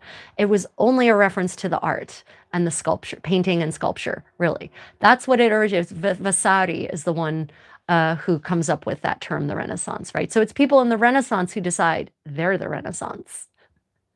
And it's the Enlightenment thinkers who decide they're the Enlightenment. Yeah, it's a bit of self-propaganda. Let me see. Was medieval society bastardized by the Victorians to justify the exploitation of the working class? Yeah. Yes, it was. Just 100%. Absolutely. Because if you can convince the majority of your population who's living in squalor and working insanely long hours in extremely dangerous conditions for very little pay, living in filthy, cholera-ridden neighborhoods, if you can convince them that this is better than it was before, then they'll never question that the system maybe should be changed. And that's what happened, in fact. A fellow history creator, historian on Instagram just put out a video saying almost exactly what I just said. That contrary to popular belief, the Industrial Revolution did not liberate Westerners, it actually enslaved us, more of us.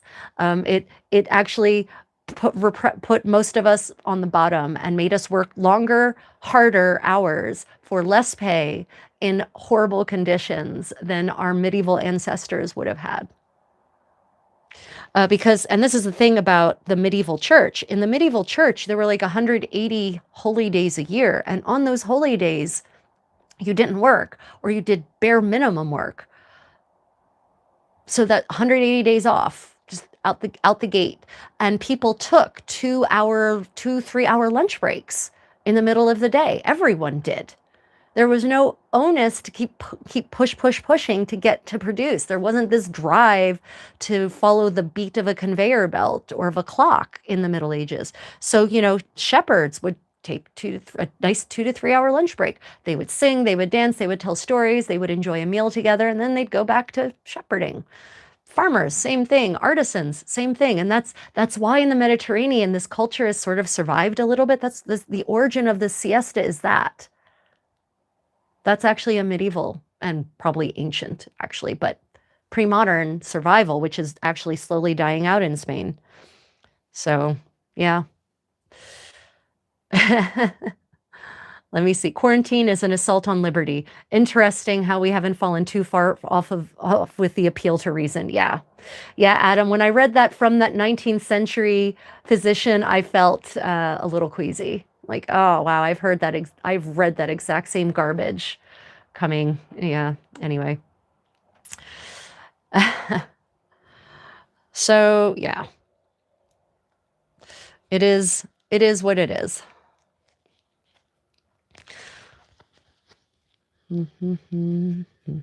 So is anyone out there actually working on any projects of their own, or am I the only one? The only one sewing. Were the French the only country that used the guillotine for executions? No, they were not. Canada also used it. In fact, I think there's a guillotine in Canada that's on display. Like it's one of the last ones to have been used. I mean, to be fair, the guillotine was a way better way of executing people than an axeman or a swordsman. I mean, if I had to choose, there'd be no choice. It would be the guillotine every time. Every time. I have read plenty of medieval and early modern accounts of beheadings gone hideously awry. I mean, damn. Where it's take 15 or 20 whacks to actually dispatch the person, where it's going into their shoulders and their back and into their skull, but not in a way that actually terminates their life. I mean, gah, No, and here's the thing. In a lot of medieval places, they didn't have a professional headsman. They didn't have a professional axeman. It was just whoever got unlucky in the lottery that they would, some towns actually held to who got to be the executioner. Yeah, you heard me. It wasn't necessarily a professional who was actually trained to do that thing. So yeah, you give me a choice between a swordsman or an axeman and the guillotine. It's the guillotine every time. The guillotine was actually designed by a physician to be a humane form of execution. And in the era that, yeah, not over any of the currently accepted forms of any of the currently applied forms of execution, and guillotine isn't one of them, I would ask for the guillotine. Lethal injection, oh hell no, that is horrible. That is cruel. It's super painful. Read up on lethal injection. The electric chair, no, also cruel and unusual, very horrible. Firing squad, well, that requires that your gunmen actually be trained to do that. They're usually not.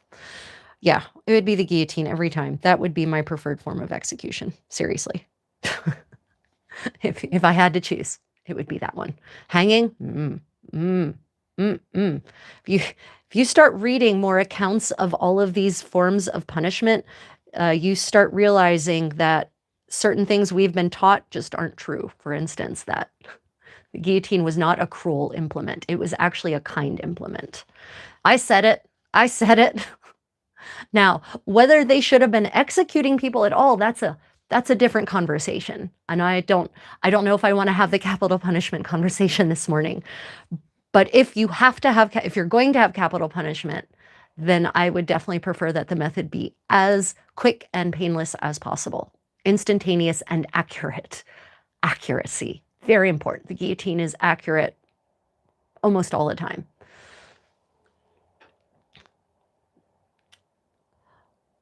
Yeah, I mean, capital punishment. I have mixed feelings about capital punishment, and especially in the Middle Ages, they had mixed feelings too. Honestly, the medieval world, the Middle Ages is not a monolith. Europe was not a monolith across the Middle Ages, so your mileage will vary, but there's this probably a Victorian belief again that there were executions on a daily basis everywhere all the time, and that is absolutely not true. People weren't even often executed for heresy, believe it or not. I've got a set of court records that I've been reading, and there are lots of heretics. They're tried, they're found guilty, and they're given penance, or they're told to go on a pilgrimage. They're not executed. Right. And one of them, they have to go sit in the pillory. They had to go be pilloried. Granted, it's not fun to be pilloried. You're put in the stocks and people throw things at you that are probably not food, by the way. So it's not great, but it's not capital punishment. But, I have a very progressive view on crime in general, and I believe that, yeah. Anyway, I don't want to get into that, but crime in the Middle Ages had public forms of punishment because one of the theories I've read from several different historians, PhD historians, is that crime was a public punishment of crimes was public because they didn't actually catch the perpetrators that often. It was much harder to catch the perpetrators of crimes. And so they hoped that these very public forms of punishment would actually be a deterrent because it was the best deterrent they had. They didn't have the kind of centralized organization to create a massive police force to investigate, to oversee, to patrol at that capacity. So they were hoping that public punishment of all kinds and of all levels would ultimately be a deterrent. Of course, we know that it generally isn't, but whatever. Note, this is one reason why in records we see hung until dead, because one could be sentenced to hang and it did not have to be until death. It was still very, very bad because it could result in a broken back, a broken neck, and other, permanent debility. Yeah, absolutely. Takeda's 100% right. hanging, people imagine from thanks to spaghetti westerns mostly, I think, actually, a lot of Westerners, especially Americans, have this image that hanging meant that you're on this platform, there's a trap door, you open it, you fall to the bottom suddenly, your neck breaks, you're dead instantly. That is not the medieval method of hanging. There were no trap doors. They would actually generally build, um, they would build these giant triangles, actually, and you would be stood up on a stool and with the rope tied around the cross beam on this triangle.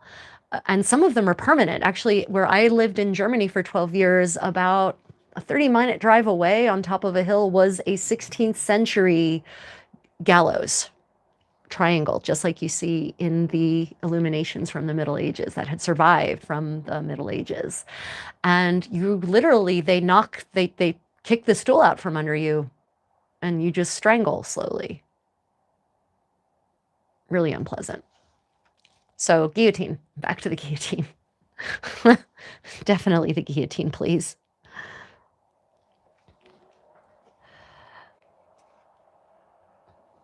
Yeah. Yeah, and we're not even going to get into the punishment for treason in a lot of parts of medieval Europe. That was drawing and quartering is not what you think it is. Yeah, crime and punishment is humans. We've always been fascinated by horror, by suffering, by extreme edge cases, right? Those have always fascinated us. So there's something disturbingly titillating about reading or imagining horrors being wrought on other humans or even ourselves in some cases. That's why horror movie is a thriving genre, right? And so, the way in which they punished people almost ties into that primal urge that we have. It was meant to be horrifying. It was not supposed to be humane because it was viewed as a deterrent rather than as a payment necessarily. Yeah. Let me see. Ali Sharp says, I've done hand sewing, but I don't have any projects going right now. Yeah, I always have a lot of projects. I still have to make the fancy cover for my new miter, my new Not a Hennin. And if my condottiero were here, which if he's watching, maybe he'll come home. If he were here, I would have him go fetch it because I have finished the base of my new turret. The thing some of you know is a hennin, but it wasn't really ever called that in the Middle Ages. But I still have to make the nice, pretty cover that will go over top of the base turret because right now it's just covered in black silk. But I'm going to make several different covers for it of different fantastic fabrics. And this is a supposition on my part that this was a practice. I actually don't have records that document removable turret covers as being a thing as such, but there are expense accounts. For instance, Margaret of Denmark, who was the Queen of Scotland in the 1460s and 1470s, her expense accounts mention fabrics for turrets, but not the turret itself. So yes, that could be she was just ordering it so that a turret could be covered, but she could have been ordering it to be made up so it would be a removable turret cover. It's open to interpretation. It's not necessarily incorrect interpretation. And it makes sense that you would have one base headdress, the cone, the support, and then that you could have different covers that would just go over that rather than having 4 or 5 different actual complete turrets made up. It makes much more sense that you would have a cover that could just be swapped out with another cover. So we're going with that. We're going with what I would view as the frugal medieval approach to fashion, reduce, reuse, recycle, all of that. Oh goodness, suddenly a whole bunch of comments just popped up. Let me see. Hold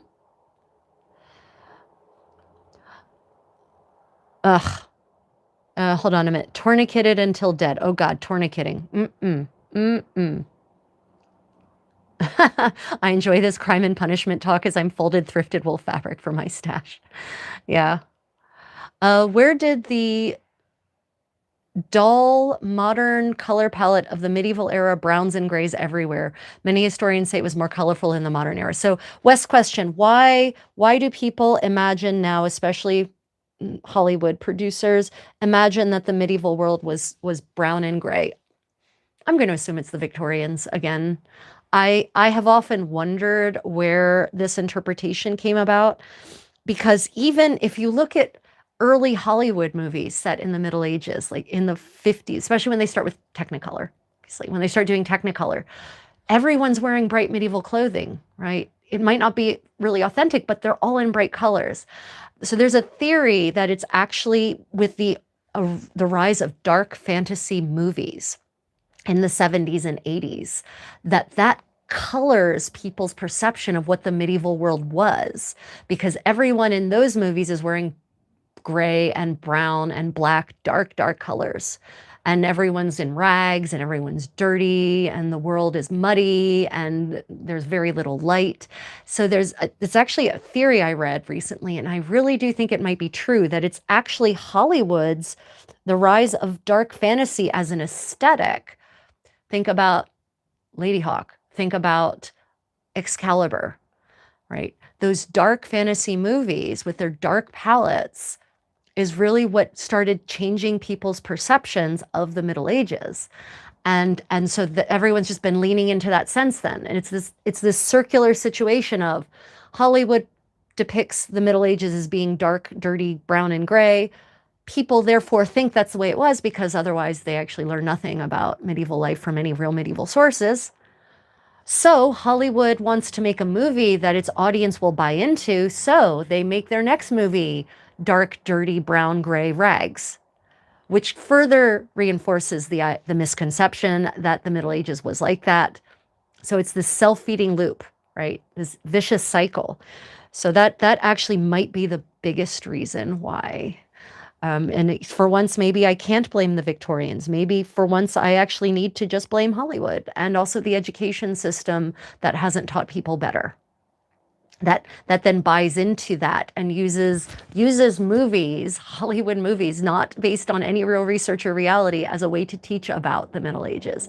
A lot of public schools do that. A lot of history classes show Braveheart as an example of an authentic medieval movie. Right? So, when you do that, well, you're automatically going to have millions of people with terrible misconceptions. I'm pretty certain that's where it comes from. Yeah, and Takeda says, I'm guessing that in short, we did not fully realize how many bright fabrics were, even among the common masses, since gas chromatography is relatively new. Takeda, you're so much more generous than I am. You think it's actually based on some kind of knowledge. I don't think it is. I think it really is that Hollywood is what has made that impression. Because if you talk to historians like actual medieval historians, not history teachers who maybe took a week of medieval history as part of their undergrad degree, right? If you actually talk to medieval historians, they'll all say, no, the medieval world, well, the ones who are actually properly educated will agree that it was a much brighter world than we think it. So I really do think it might tie back more to Hollywood's influence on perceptions than anything else. Let me see, how many finds from the 1800s earlier have been recently tested and we find out they were colorful? I mean, yeah, so it could be that people are looking at extant medieval garments which have lost all of their color and assuming that was the actual color of the world. On the other hand, a lot of textiles that have survived from the Middle Ages actually still have their color, not the ones in bogs. The bog finds, no, they're all bog brown, basically. Thank you, Pete. But the ones that weren't in those bogs, like if you look at the V&A's medieval textile collection, super bright colors. Oh my goodness, such amazingly bright colors, even after 600 years or more. So I think you're being too generous, Takeda. I mean, it's a great theory, but I think you're being too generous. No tea, no coffee. That sounds awful. Yeah, wait, there was a tea. Someone mentioned no tea or coffee. Oh, goodness.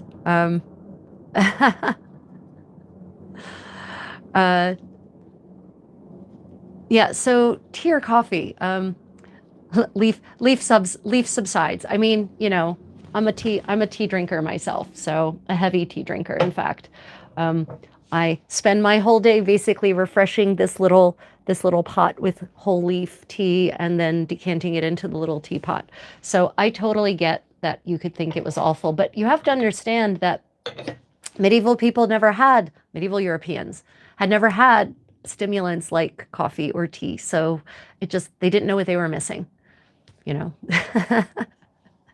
But they did have beverages that were tasty. They had infused beverages. We actually have recipes for infused drinks from, for instance, the Ménagier de Paris, the Goodman of Paris, who writes this fantastic book on medieval household management in 1391. And he provides for his lovely young new bride, who is going to outlive him by a long shot, all this fantastic advice on how to be a good household manager, not just a good wife, but a good partner to your husband, to actually be able to run the business that is a household of a well-heeled family in medieval Paris. And one of the sets of advices he provides is a whole series of recipes. And he includes amongst those recipes instructions for how to make infused water for your guests. So we know that at least in 14th century Paris, and probably in other places as well, that people were drinking and serving beautifully infused water with herbs, really lovely green herbs like sage and mint, rose petals, a variety of concoctions that you would then serve to people. And he actually says, and this is going to rock, some of you will probably be shocked when I say this, he suggests that the best source of water, the cleanest, freshest water in Paris is the Seine, which should tell you that the Seine in the 14th century is certainly not the Seine in the industrial era. Another way that we haven't gone straight up since the Middle Ages in all ways.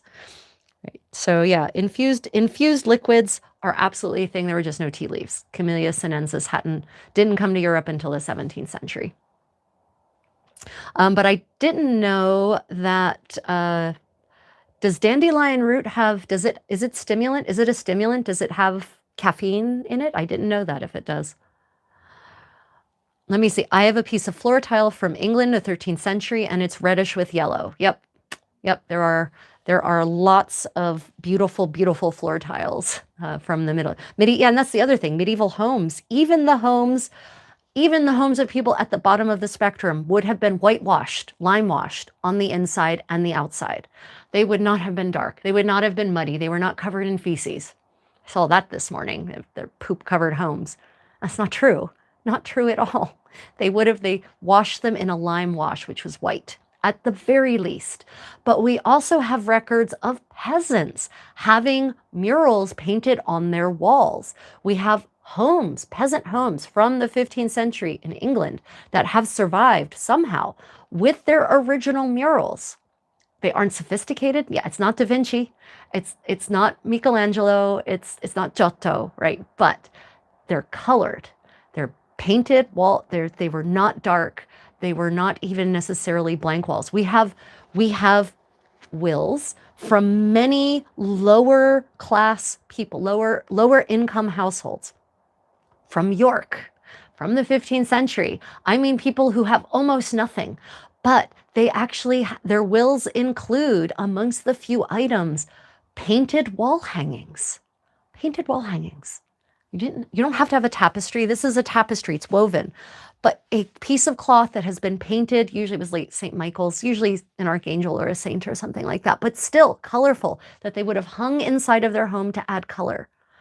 So this myth of everyone is poor in the Middle Ages, only the rich had colorful homes, only the rich could afford to decorate, is laid bare and shown groundless by things like wills of the members of the lower classes, of the lower income sectors of society, which have survived.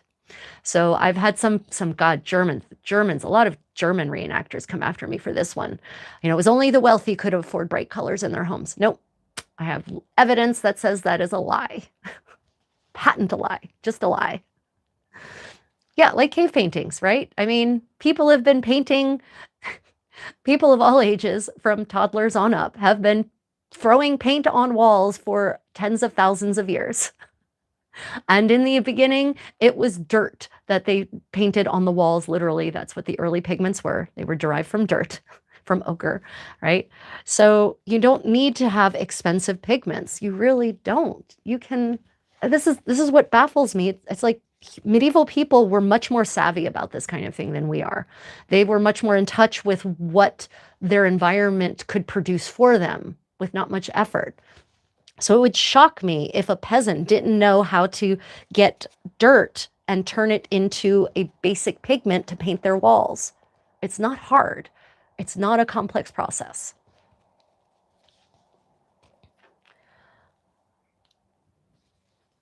Even those Greco-Roman statues would have been painted super colorful. Yes, yes, they would have. Those Greco-Roman statues were super gaudy.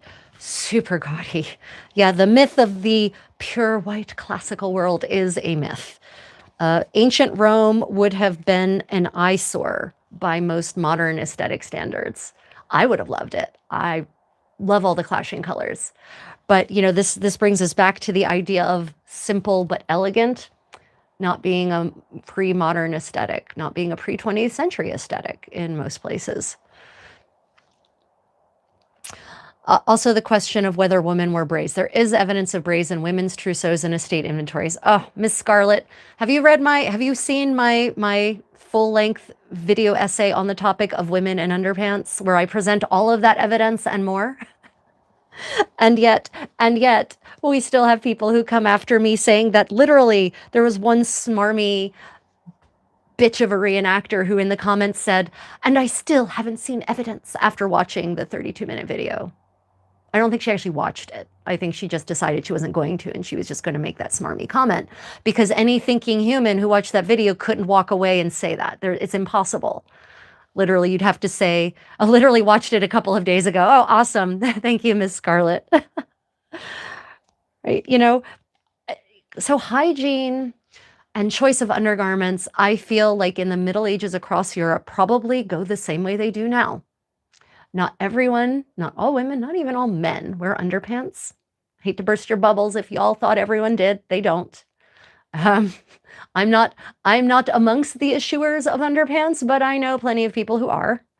I know women who don't wear bras, for instance. I know people whose hygiene, modern people whose hygiene is execrable. They stink. Their breath smells bad. Their teeth are rotten. And I'm not talking about people living in developing countries who can't do any better. I mean Americans. I mean Europeans. So, you know, that same thing applies in the Middle Ages. Did everyone brush their teeth every day? Probably not. Not everyone brushes their teeth every day now. Just ask the dentists. Did every woman in the Middle Ages wear underpants? No, probably not. Does everyone wear them now? No. Factually, no.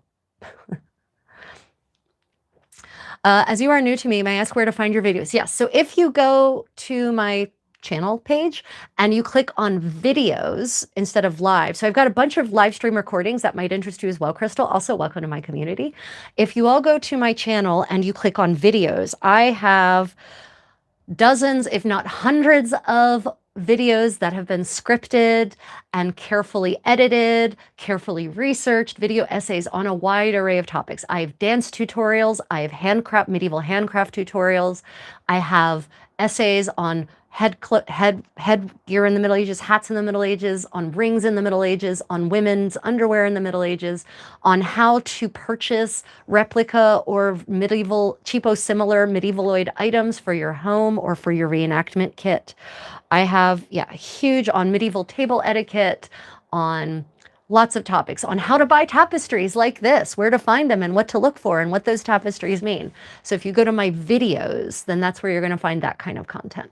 Getting dressed videos, detailed getting dressed videos, where I carefully scripted it, wrote a very primary source-based script to go along with it and provide all kinds of very interesting details about each layer as I get dressed. All of that is under my videos.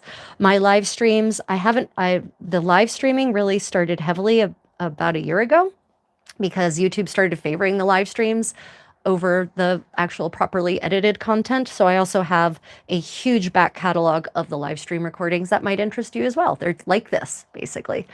Sometimes I'm sewing in them. Sometimes I'm actually doing handcrafts like weaving or finger loop braiding. I have cooking videos as well, recording under the live stream where we go through a medieval recipe together, and I use as much medieval equipment as I have at my disposal to actually try to reproduce the recipe. And then at the end, we see what comes out of it. So I have a bunch of medieval cooking shows as well that might interest those of you who are enjoying this whole format. And of course, all along, I answer questions like this and share whatever my latest research is. For instance, right now, yesterday, I actually watched a lecture, I don't know if I'd call it a lecture, but a talk by Dr. Justin Sledge from Esoterica, who actually was on the topic of the Cathars. And here's a hot take. The Cathars didn't exist. I don't say they didn't, but that's what it was examining that question. Were the Cathars real? And I don't mean were there heretics in the 12th century and the 13th century? There were.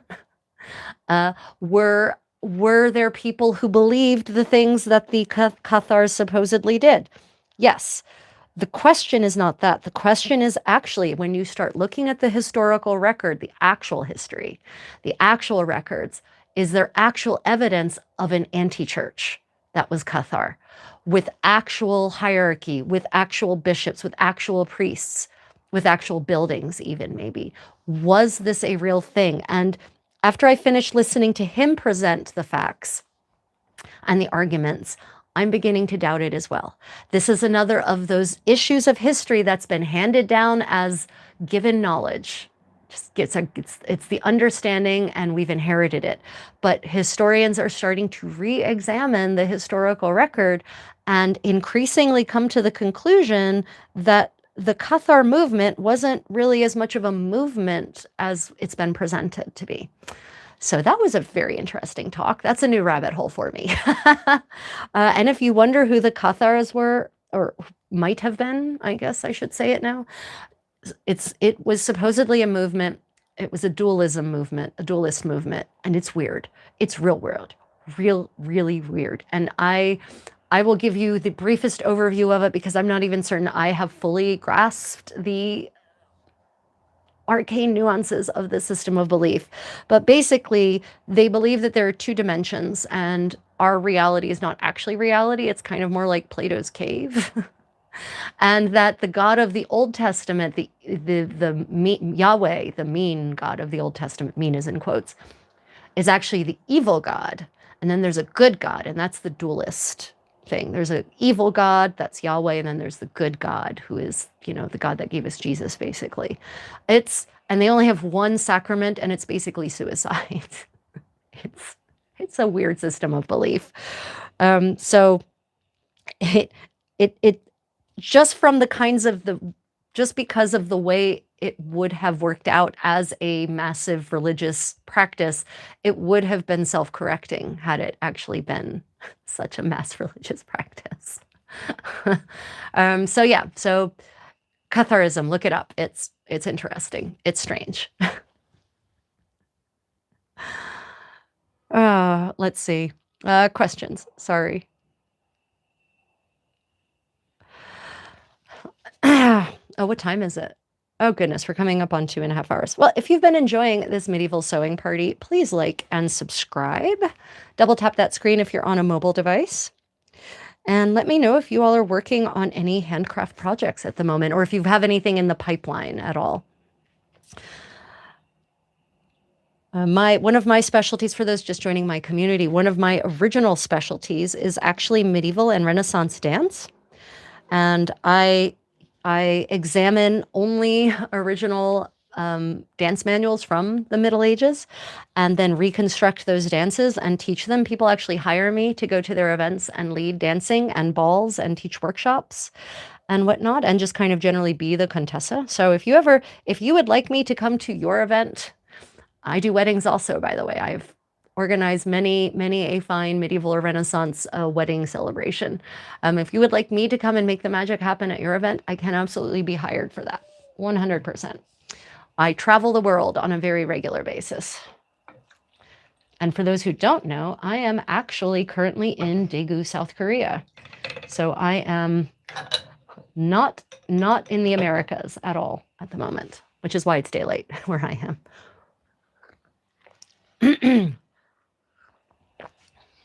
Good night, Susan. Chat later. Oh, Crystal, you're working on some counted cross stitch. Is it going to be turned into like a picture for the wall? Are you going to applique onto a garment or something, a wall hanging or something like that? Ayla's working on a robe à l'anglaise. Very nice. Made the stays, shift, petticoat, and bum roll so far. Now the fun, yeah, finally you get to the fun stuff, right? After getting through all of those underlayers. Yeah, and finally get to the pretty garment that will actually be seen. all of those underlayers that no one will ever see. It's tragic a little bit, actually. Reproduction of the burqa grave from burqa grave 735. Very cool. The maybe apron dress or kaftan or tunic. Yeah. Made of silk samite and some 20 plus tablet woven bands, doing the research and design at the moment. Very cool, Miss Scarlett. Yeah, so I thought that's actually a good point for which I can mention that our knowledge of, because you say it so well, that the maybe apron dress or kaftan or tunic, our knowledge of women's clothing in the so-called Viking era, in the era of Norse expansion, starting in the 8th century until the early 11th century, is very, very limited. We have, when it comes to women's clothing, we have some very hard to interpret statuettes that are highly stylized and don't necessarily give us a real clear depiction of what's happening in them, sartorially speaking. We have graves with fragments of textiles that have survived. I have never seen any textile intact enough to really make a solid deduction. So there's a lot of debate in the world, historical fashion world, as to what the layers of these Scandinavian women would have actually looked like whether it's in what she's called an apron dress or a kaftan or just a tunic, right? So there's a lot of supposition that goes into that. So don't anyone who approaches with the attitude of this is 100% authentic for a 9th century Norse woman. It's conjectural no matter what. So, there's reasonable conjecture, i.e. it incorporates the kind of fabric that could have been available, the kind of sewing and tailoring techniques that could have been available, maybe looking at the way men's garments, which have survived, funnily enough, from that era, looking at the way the men's garments are made and maybe, extrapolating how that could apply to women's garments, reading the epics. But unfortunately, most of the epics that survive don't actually necessarily date to that era. They talk about that era, but they were written later. So their discussion of clothing may or may not reflect actual Viking era clothing, right? There's just so much that goes into researching Norse expansion era clothing. And there's a lot of potential room for interpretation there, which is why I love the way you said that. It could be an apron dress or kaftan or tunic. Perfect. Perfect. Ms. Scarlett says, it's such a wild grave. It has both a man and a woman and a lot of textile scraps. Yeah, it really does. There's a lot of textile scraps. Yeah, so there's literally zero way to definitely tell what it is, only that it was incredibly fancy and weirdly made. Yep. Incredibly fancy and weirdly named. That's my preferred starting point. It has tablet bands between the fabric panels, not on top, over a seam between the panels, which is super cool. I mean, that just leaves so much room to make a really beautiful garment that reflects the sartorial aesthetic as much as we can tell it was in that era, right? I mean, that's just so cool. But there's an extant tunic from the 11th century from Kraglund, so Denmark, from a bog, and it actually has, and hear me out, everyone, those of you who are fashion historians or know anything about fashion history will probably be shocked when I say this, it has round arms, eyes, and inset sleeves. It's the earliest one I've ever seen, and it shocked me when I saw it. But it does. It has round arms, eyes, and inset sleeves. And it's a tunic. It's a man's tunic, probably, most likely. Maybe. I don't know if they found it on a body. I didn't look to see if it was found on a body. That would kind of tell us for certain whether it was a man's tunic or a woman's tunic. But it actually has round arms, eyes, and inset sleeves. How incredible is that?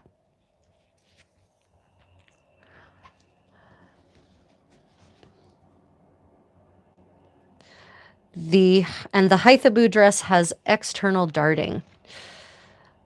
Yeah, that is interesting. Although, as I recall, the Hythabu dress there isn't very much left of it, right? Or am I thinking of a different garment? I might be thinking of a different garment. Ayla, right? Well, damn. Well, damn. Now, I will, and I will, I've also seen in some of the extant tunics, there's another extant tunic from about that era where one side, it's geometric construction, but one side actually has the panel, the body of the panel, it actually, the rectangle that is the body panel curves out where the arm is, where the armhole is.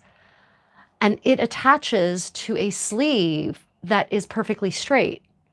So it doesn't curve in, it actually curves out, which is interesting. But still not the standard straight line to straight line geometric construction. So also from, I think, Denmark. Maybe Denmark is weird. Maybe Denmark had weird clothes. Weird in the best possible way. No judgment.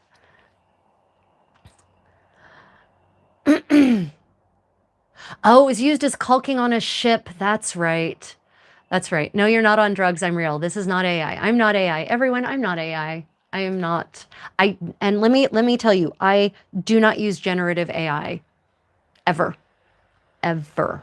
For many reasons. I do all my own research with primary sources. I have books, real books, that I actually use on a regular basis. For instance, I have here a copy of the Howard household books. Lord Howard was named created the Duke of Norfolk in 1483 by Richard III. These are 20 years of his household expense accounts. And I actually, in the original language, right? And I read through these looking for all kinds of details about medieval, like 15th century life, right? I actually use real books. That's how old school I am. And I own them myself. So I do not use generative AI. Generative AI is brain rot, and it will make your brain rot. So please don't use it. Please, some people, I have occasional people who will post ChatGPT or Google AI results in the comments under my videos, and I delete those every time because they're generally wrong. They're nearly always wrong. They always contain misinformation. So please stop doing that. If you've been doing that, please stop doing that. I just delete them because I don't want that misinformation being spread. So I never, all of my videos, any video that I have is researched by myself and me alone. It's scripted by me and me alone. I write the scripts. That's my pen. That's my pen you're hearing. That's my voice you hear coming through that script. No one else. I edit my own scripts. I'm a one-woman show. Generative AI is the devil. I never use it. And this is not an AI background. This is not a green screen. It's a real tapestry. And it's a heavy tapestry, right? I am real. There's no filters here. I have no filters. I don't use filters on my videos, none of that. So you get what you get.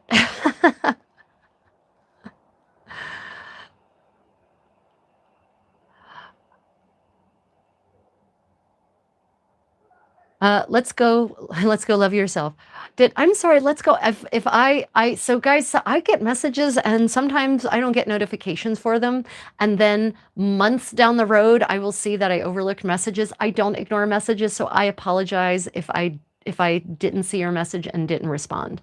That happens a lot. And it's very frustrating, especially because different platforms keep changing the way messages are notified or displayed and how to access them. It's very annoying. I never ignore messages, guys, unless they're rude, then I ignore them. But I ignore respectful, polite, friendly, even joking messages. Coco and Stanley Squishy Life, thank you for joining us. Yeah, welcome. AI sucks 100%. Generative AI. Look, I get that there are uses for artificial intelligence in general. I'm not going to quibble with that. It's true. Generative AI is the devil's tool and should be outlawed. Full stop. No, you will not convince me otherwise. And Haas, I know you're using it to make art, but that is the worst use of generative AI because generative AI has stolen actual artists' work. It has stolen actual artist work. Those artists did not get paid to have their artwork fed into those machines to teach them how to do that. It's theft. It's intellectual property theft. And I think we're going to start seeing more cases about that, by the way. To say nothing of the massive environmental footprint that utilizing those AI tools uses. It's incredible. The water waste, the electrical waste, the extra burden on the environment, and the more of those bloody data centers they build, the worse it gets. Communities are increasingly turning down permits, by the way, to build those data centers because they've recognized the destructive nature on the local community. It drives up water prices for those who live near them. It drives up electricity prices. It drives up real estate prices so that residents can no longer afford to live there. So no, there's nothing good about it as far as I can tell. It's just making humans superfluous and dumb and preventing them from thinking for themselves, which was already bad enough before the generative AI. Yeah. Jim, I love you, Jim. You're so cute. Yeah. One of the worst things about Gen AI is that it's causing such a backlash that literally groundbreaking uses of the AI tool in general are getting looped in. Yeah. Yeah, it's rough. Like, I'm not saying that it doesn't have a use, that it couldn't have a really beneficial function for everyone instead of a destructive function. You know, but humans are human. I don't know if we'll be allowed to have the good use. Yeah, AI data centers. Yeah. The AI, I meant the AI data centers is what I was referring to, not data centers in general. Yeah. Yeah, medical research is a great use case. A great use case for AI. Really, it really is. We have tools that we use to analyze data much faster than a human ever could. 100%. Miss Scarlett, the terabytes upon terabytes of medical case histories that can be processed by AI. 100%. We could come to such precision diagnoses, especially in diagnosis. AI has great potential for use in medical diagnosis as a tool, as a companion to actual doctors and physicians, right? Doctors and physicians, to actual physicians, right? Absolutely. Would never disagree with that. 100%. But the thought of replacing humans with it is terrifying and should terrify people. Yeah, Isabella, I am definitely effing real. Like, some people think I'm putting on an act. This is me. This is just me. I am thinking too quickly to have time to put on an act while I'm sharing this information in my very clearly not humble opinions with you. Yeah, Coco, exactly. They're using AI to deny insurance coverage. So yet another way in which it's being used for evil instead of the good for which it could be used. Yeah. I just listened to a talk at work that discussed an AI tool that was built to prototype protein folding. Oh, protein folding for making more targeted and efficient and long-lasting malaria vaccines. See, amazing, groundbreaking, philanthropic uses. And instead, we're using it, as Coco says, to deny people health insurance coverage. This is the worst timeline. This is the worst timeline. Terrible. Where do you think we'll be 10 years from now, Rachel? Oh, Jim, I don't know if we'll even be alive as a species. The Earth will be fine, honestly. The Earth will, whatever we do to it, when we're gone, it will recover. We won't be around. I don't even know if we're going to be here in 10 years, to be frank. I think we might have extincted ourselves by then in the name of corporate greed and nationalist agendas. You know, the thing is, we all live on this earth. We're all here together. It's one sphere, contiguous, continuous. The air we breathe is all the same. The water we use, it all flows, it all circulates. Borders are, for the most part, a fiction hallucinated by humans. So all of this whole planet is all of ours. And if we started viewing this planet as all of us instead of as tiny disparate nation states that are somehow completely different from each other and somehow are not all part of the same species, we would get a lot further. But yeah, the more we fall into these tribes, the more tribalism there is, the less cheery our outlook as a species becomes. Yeah. Crystal, now, thank you for joining. Thank you for joining. Yeah, my nephew cheats on his homework with it. Yeah, generative AI is the worst. It should be banned. It should be outlawed. But it's typical. So someone commented, I wish it was Dr. Sledge, Justin Sledge, Esoterica. Check out his channel, everyone. Esoterica. He's a brilliant man. I love his super dry, witty sense of humor. He's a professor of esoterica, of the esoteric, and you'll have to go check out his channel to get a better idea of what that is. But he talks about a lot of history. There's a lot of history, the history of religion, of all kinds of religions. But he mentioned this morning he just put a video out about AI and how he will never use generative AI either.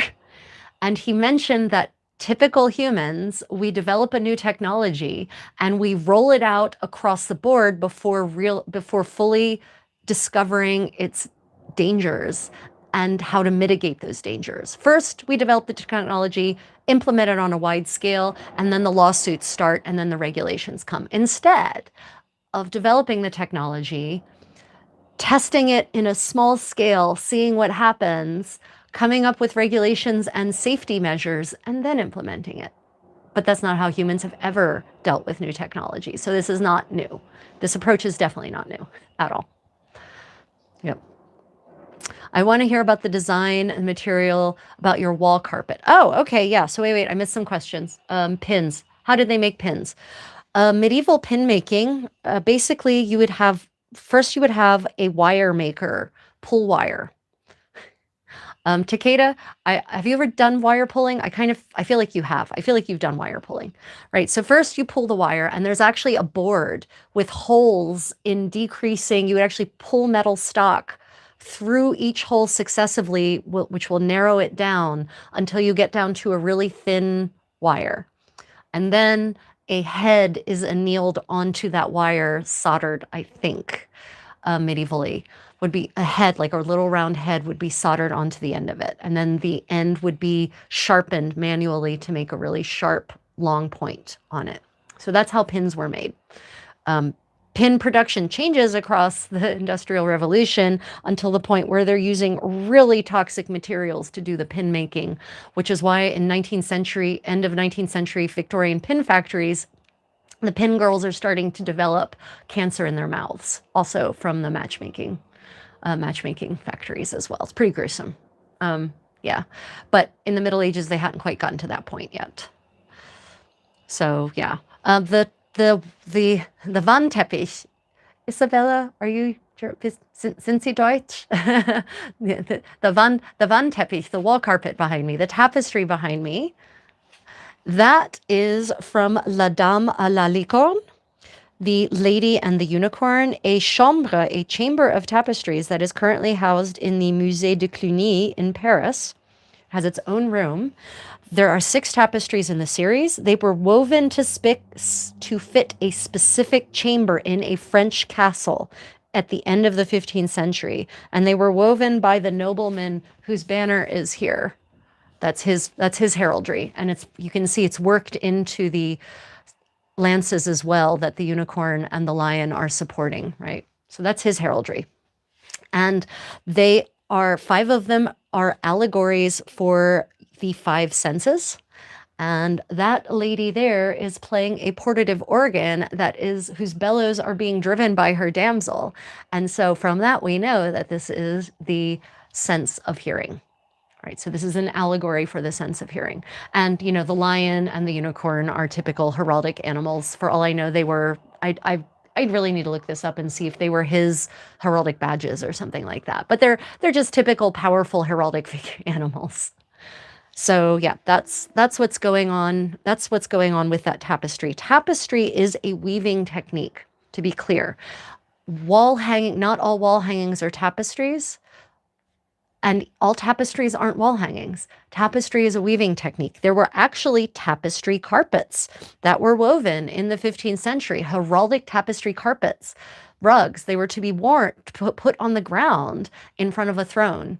And some of them, one of them has survived. I think at least one has survived from the Duchy of Burgundy in the 15th century, and it's beautiful. It's beautiful. I want heraldic tapestry carpets. So yeah, the tapestry is actually a weaving technique. Generally, it's not usually used to make clothing, it's used to make decorative fabric. So that part is true.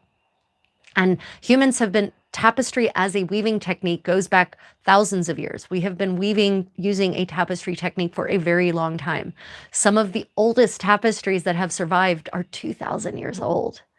By survived, I don't mean like it survived completely intact. I mean pieces, like enough pieces that it could be put back together and filled in with, some fabric from 2,000 years ago. The Abegg Stiftung, the Abegg Foundation in Switzerland, is an institution dedicated to historical textile restoration, and I have 2 of their catalogs of the things that they have restored, describing the restoration process and the pieces in question. And one of them is an ancient Roman tapestry. Until I'd read that book, I didn't even realize that was a thing. So yeah, it's a technique that's been around for a long time, very long time. And in fact, if you may recall, in the Iliad, the shroud that Penelope is weaving, hypothetically, the funeral shroud that Penelope is weaving for her supposedly deceased husband Odysseus, is a tapestry. Yep. 2,000 years. Yeah. Yeah, I know. Can you imagine any textiles from now surviving 2,000 years in any environment? I can't. I mean, I only made this a couple of months ago with new linen, by the way, not repurposed linen, and it's already starting to disintegrate. The quality of fabric that we get these days is just such garbage. Which reminds me, if any of you have recommendations for quality places to purchase linen, go ahead and share those. I'm starting to collect a list of places where my community has personal experience purchasing fabric. I have not really spent much money on quality linen over the years, but now that I'm in a more financially grounded place, I am starting to actually decide that it's worth spending $30 or $40 a meter on quality linen, because when I hand sew my garments, I don't want them to wear out after only a year of being worn. I want them to last a lot longer. So I'm looking for, and I want to share those recommendations with the community. I have not personally bought from companies like Burney and Telbridge, but a lot of my friends have bought their wool. I haven't seen their linen. I assume their linen is probably good quality, but I don't know because I haven't bought it myself. So if you have any recommendations on good places from which to buy linen, do let me know. Oh, goodness. Let me see.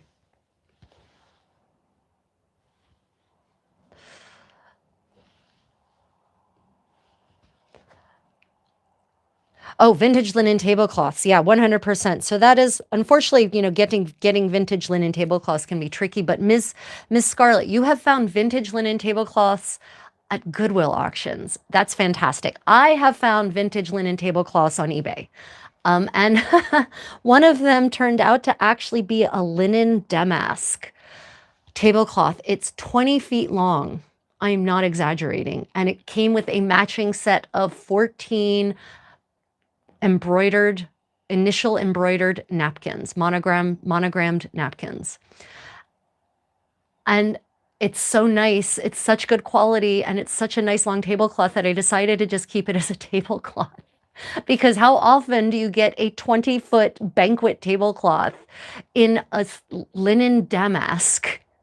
with 14 matching napkins. So that was a bit of a purchase fail because I wasn't able to use it to make linen undergarments like I planned. But yeah, eBay is a good place to find vintage linen tablecloths, which will be of a high quality linen, especially if they're 60 years or older. Maybe even the 50-year-old ones might still be good quality. But if it's more recent, they're not going to be. Yeah, eBay. eBay is my go-to place, but I didn't know about Goodwill auctions. I didn't even know that was a thing. Goodwill auctions, that is an interesting tip. I assume Goodwill auctions is probably like the Goodwill version of eBay. Yeah, that's incredible. Would be hard to cut that up. It was impossible.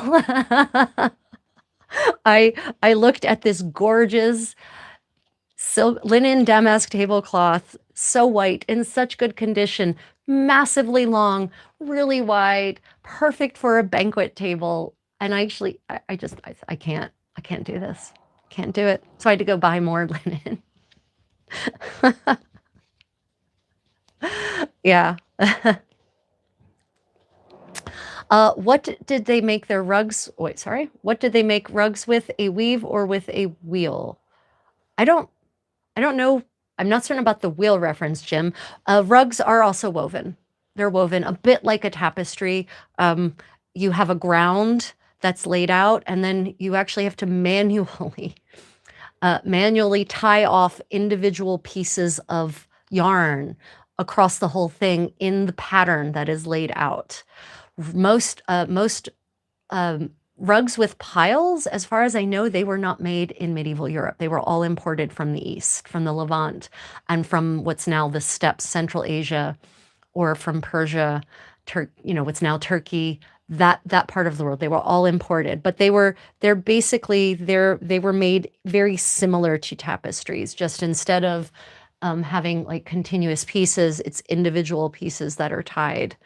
And then those loops have to be manually cut, believe it or not. So yeah, rug making is a whole other thing. But as far as I know, in medieval Europe, I'm not familiar with, okay, Spain might be the exception.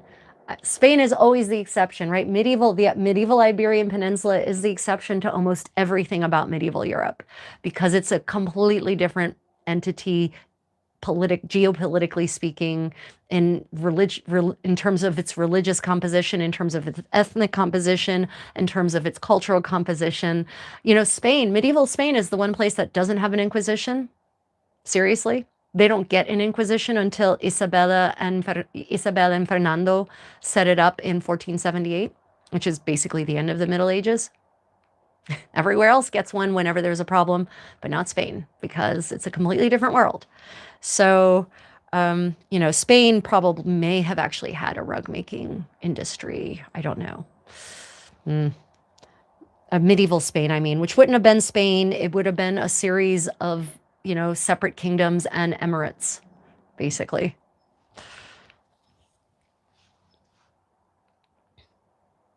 Let me see, 6 or 7 double damask Irish linen banquet tablecloths with matching napkins, all from Irish Goodwill auction site. Jesus Christ. Thank you, Miss Scarlett, for sharing that with me. I feel the shopping bug coming on. I was raised with thrifting. For those who don't know, I was raised in a very thrifty family. All of my aunts are thrifters. My grandmother was a thrifter. My mom's a thrifter. My dad's a thrifter. We're all thrifters, which means we love shopping at secondhand shops and finding all those treasures, those good deals. That's where the thrill of the hunt is, And so now that you've introduced me to Goodwill auctions, I feel like I have a whole new world to conquer. Linen, beautiful Irish linen tablecloths. Here we come. Wow, I found linen pillowcases I use for patches for my muzzleloader. Jim, you make me a little sad. You turned linen pillowcases into patches for your muzzleloader.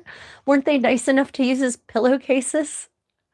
Linen is the best. For those of you who have not had linen bed sheets, switch to linen. Cotton is garbage compared to linen. Cotton is hot, sweaty nonsense. Linen breathes so beautifully. And it's so good for your skin. It's much more antimicrobial than cotton is.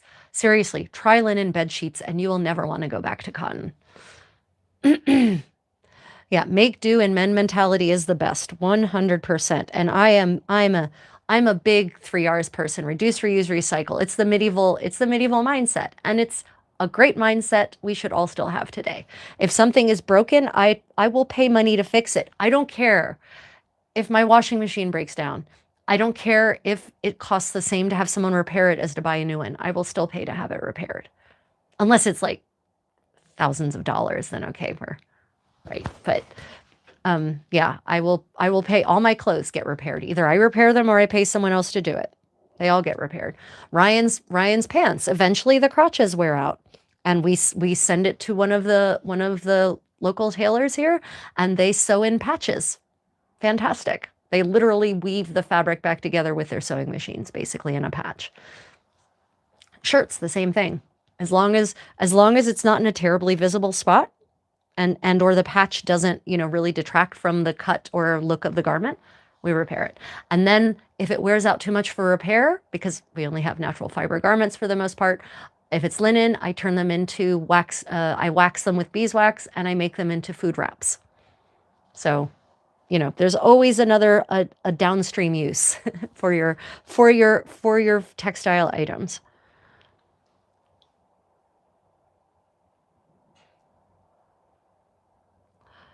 I'm vegan, but I use secondhand wool and silk in crafting. Yeah, nice. And Goodwill auction site and my local creative reuse store have been some of the best places.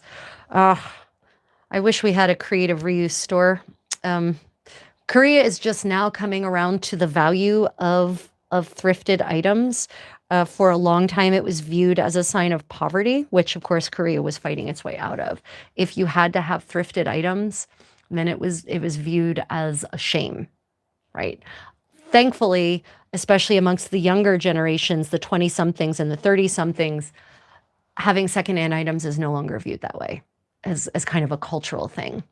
So yeah, we're definitely starting. There's an entire market here in Daegu that is nothing but secondhand items, like stall after stall, shop after shop after shop after shop, just secondhand items. And you can get some amazing secondhand hanbok there for ridiculously low amounts of money. Do I have a doctorate? I do not have a PhD. Yeah, I do not have a PhD. I have a bachelor's. Granted, it's a bachelor's with honors, cum laude, but no.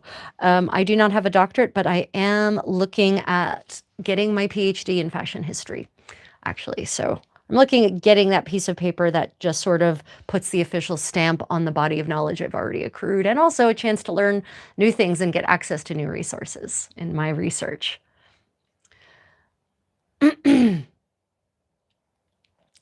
Let me see. My favorite thrift find was when I got 3 yards of long silk dupioni curtains, 3 yards silk, 6 yards cotton between the lining and interlining for $10. Oh, that is brilliant. That is brilliant. I love that story so much.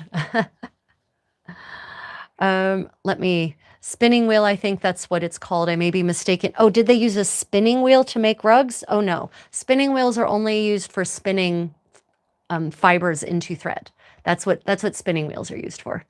Yeah, why are fairy tales always set in the medieval ages? Fairy tales tend to be de facto set in the Middle Ages because by the time a lot of so-called fairy tales were being collected and written down in the 18th and the 19th centuries, they had been around for so long that many people assumed they must represent medieval life. So that's why a lot of people tend to then set them in the Middle Ages, because it's an assumption that they actually date back that far. And in some cases, if you read these fairy tales, the kinds of interactions, the assumed hierarchies and assumed roles that people play in those fairy tales, sometimes they can be reliably dated back to medieval society versus the 19th century when most of them were collected. Like all of the Brüder Grimm, right? The Brüder Grimm, who actually lived in the part of Germany where I lived for 12 years.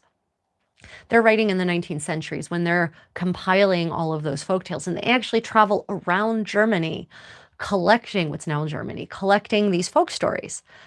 And so, folk stories do tend to have a long shelf life. I will never quibble with that. They do have a long shelf life. How much they continue unchanged over the centuries is a different question.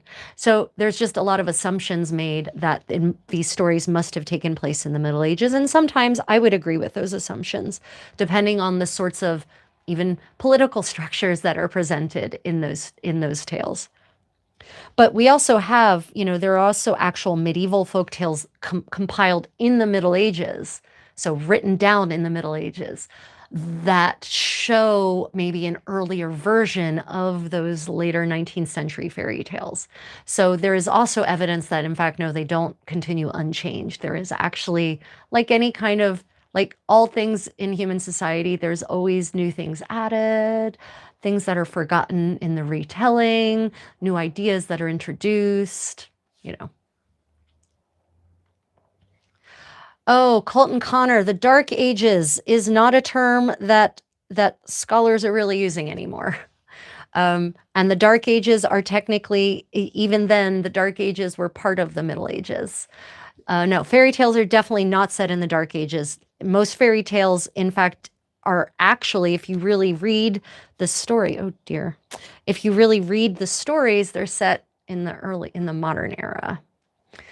Because you can tell based on the interactions that people have, the kinds of social standing, even the clothing that they're described in, right? And remember, the modern era starts in the 16th century, but the Dark Ages is not a term that's used by serious scholars anymore, not as applying to a period of the Middle Ages, really. And even then, the Dark Ages, back when it was still being used, was definitely part of the Middle Ages. And for some people, dumbly, it was synonymous with the Middle Ages.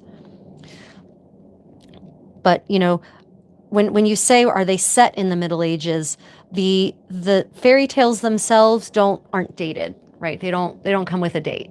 They don't say, once upon a time in 1400. They just say once upon a time, which literally means any time in the past before now. It's not, that isn't automatically the Middle Ages. A lot of people read them and assume they were set in the Middle Ages, but it isn't necessarily true depending on the fairy tale. Fairy tale is also a misleading term, honestly, because it implies that there's fairies in all of them, and there aren't fairies in all of them at all. In fact, a lot of the stories in the Brüder Grimm collection, there's no fairies. There's just really disturbing, gruesome shit happening.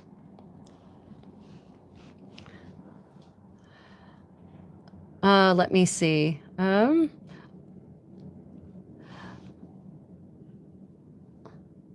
got that poem La Belle Dame sans Merci in mind. Great creepy little fairy tale. Well, La Belle, so the original La Belle Dame sans Merci, that's a medieval Arthurian tale. So that is, yeah, I would definitely say that the Arthurian romances are maybe the original fairy tales, because they do have evil fairies in them. They've got sorcerers, sorceresses, good, bad, and indifferent in them. They've got all kinds of crazy stuff happening. Have any of you read the Chrétien de Troyes' Conte du Graal, right? Which contains the story of Le Roi Pêcheur, the Fisher King. Have any of you read that? It is some trippy stuff. Trippy. Oh my goodness. I've read it in the original French, but there are English translations of it out there. Yeah. And in fact, I would love, I know maybe someone has done this. It would be very interesting to see a mini series on Netflix that accurately reproduces Chrétien de Troyes' telling of the story of the Grail, which doesn't have an ending, by the way. It ends. The ending is missing or was never written. And I'd love to see that, just to completely purposefully end it on a cliffhanger, because that's how it ends. What period and region is your impression based on? That is an excellent question. I am currently dressed in second half of the 15th century Flemish French clothing. So this would have been worn in what's now the Netherlands or Belgium or France, and possibly also in England. See earlier comment about Puritans having destroyed so much medieval art that we have less of an idea about how 15th century people in England dressed than we really should have. Anyway, so this is actually the two bottom layers. I am actually sewing as we speak the layer that would go over top of this, a new what's called a guna or gauna in 15th century English, or a robe, R-O-B-E, in the French. And I don't know what the Flemish would have called it, honestly. All of the records from the Duchy of Burgundy are either in French. Oh, they're in French. They're all in French. I haven't seen any Latin ones, but I guess there probably were some that were written in Latin as well. So yeah, that is the time. And so I'm actually basically in what for a 15th century noblewoman would have been her underclothes. But we're in my private chamber with my lovely La Dame à la Licorne tapestry. And we are sewing and chatting together in intimate company. Oh God, I'm sorry, Unowen. So just so you know, I don't ads, YouTube does weird things with the ads, right? I don't get to choose when those goes. So, Unowen, Unowen, let me know where you last heard me, and I will repeat myself. No problem. Not a problem. I have no problem repeating myself, especially because people are constantly joining in and constantly leaving. Suggestions for reenactors with autism who struggle sometimes with specific parts of garb. Example, I have a hard time sensory-wise with head coverings. Oh, yeah, Miss Scarlett. Yeah, the sensory stuff. I totally get that. I sympathize with you 100%. So, you know, depends on what the sensory issue is, right? In the case of head coverings, for instance, if it's a question of something sitting on your head at all, maybe look for a kind of head covering in your chosen era that is suspended off of your head. That relies maybe on your hair, if you have long hair, on your hair to support it, so that it can be perched on your hair so that it's not coming in contact with your head. If it's the fabric itself, maybe explore different weaves of fabric to see if there's something that doesn't trigger the sensory issue. Because, there's rougher fabrics, there's smoother fabrics, there's thicker fabrics, there's lighter fabrics, there's heavier fabrics. You might want to try different kinds of fabrics, and don't just buy the fabric. Don't make it into anything at first, right? Just get a square of the fabric and put it on your head and see how it feels. Try different ones, like swatches, basically. Try different ones and see if any of them are more comfortable or less disturbing than the others.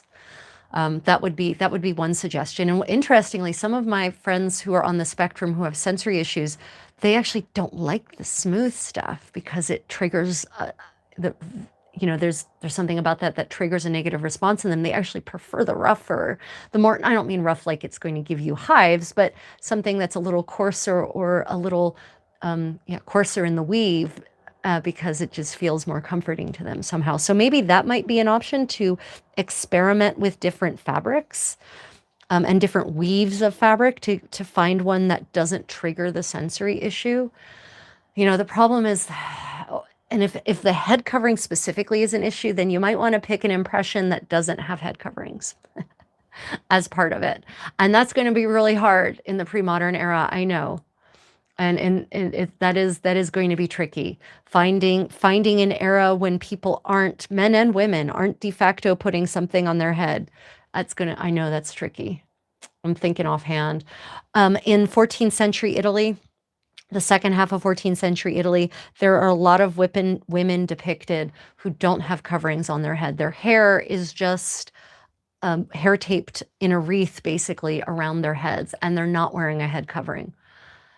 So maybe going with, maybe a late 14th century Italian impression. And you can always lean on these women are all depicted without a head covering. So maybe in this specific time and place, women didn't cover their hair. Maybe might be an option as well. I'm sorry, I can't be of more help than that. The sensory issues, that's a really hard one. It really is. My heart goes out to anyone who has sensory issues. My sensory issues are mostly oral. I don't do well with loud noise, chaotic noise. I have to walk away from it. Styrofoam. I'm getting physically queasy just imagining the sound of styrofoam. Styrofoam is my kryptonite. If we get a package that comes in styrofoam, and here in Korea, if you order from Coupang and you order food stuff, it's going to come, unfortunately, in styrofoam. I have to have Ryan unpack it. I can't. And I have to go to a different room and shut the door so I don't hear it. Oh, styrofoam. Oh. Let me see. You said century and that was it.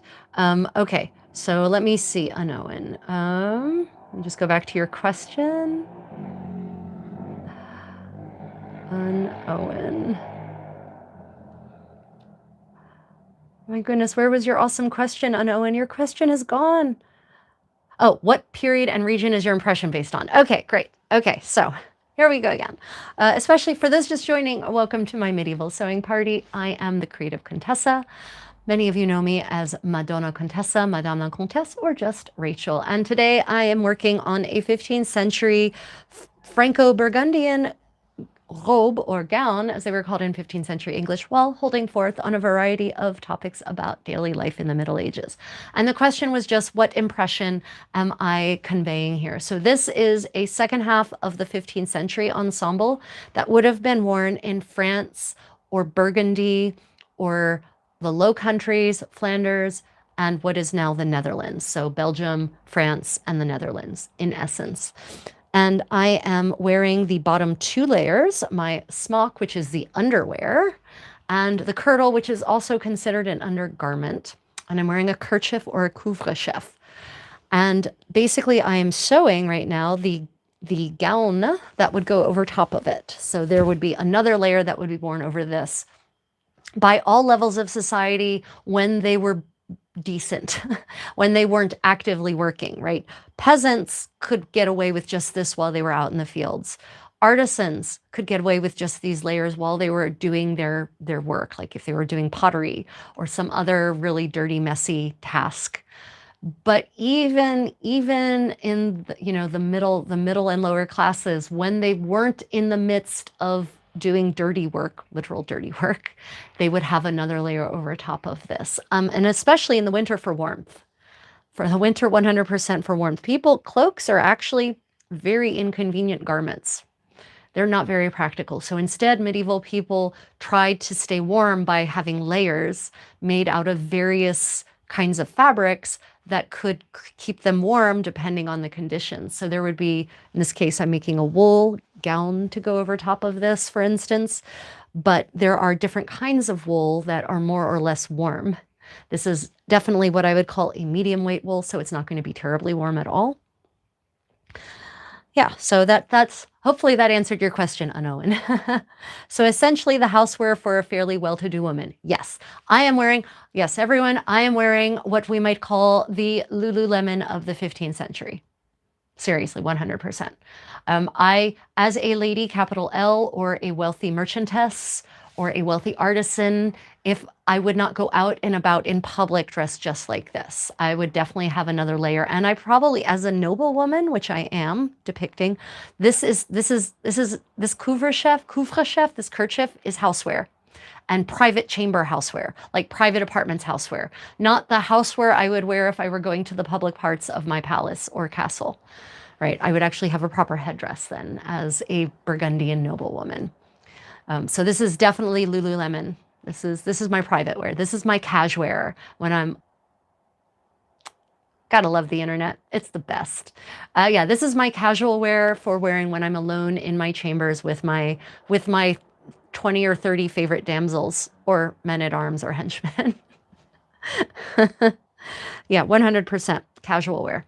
Absolutely. But also, like, this is exactly what I would wear under this.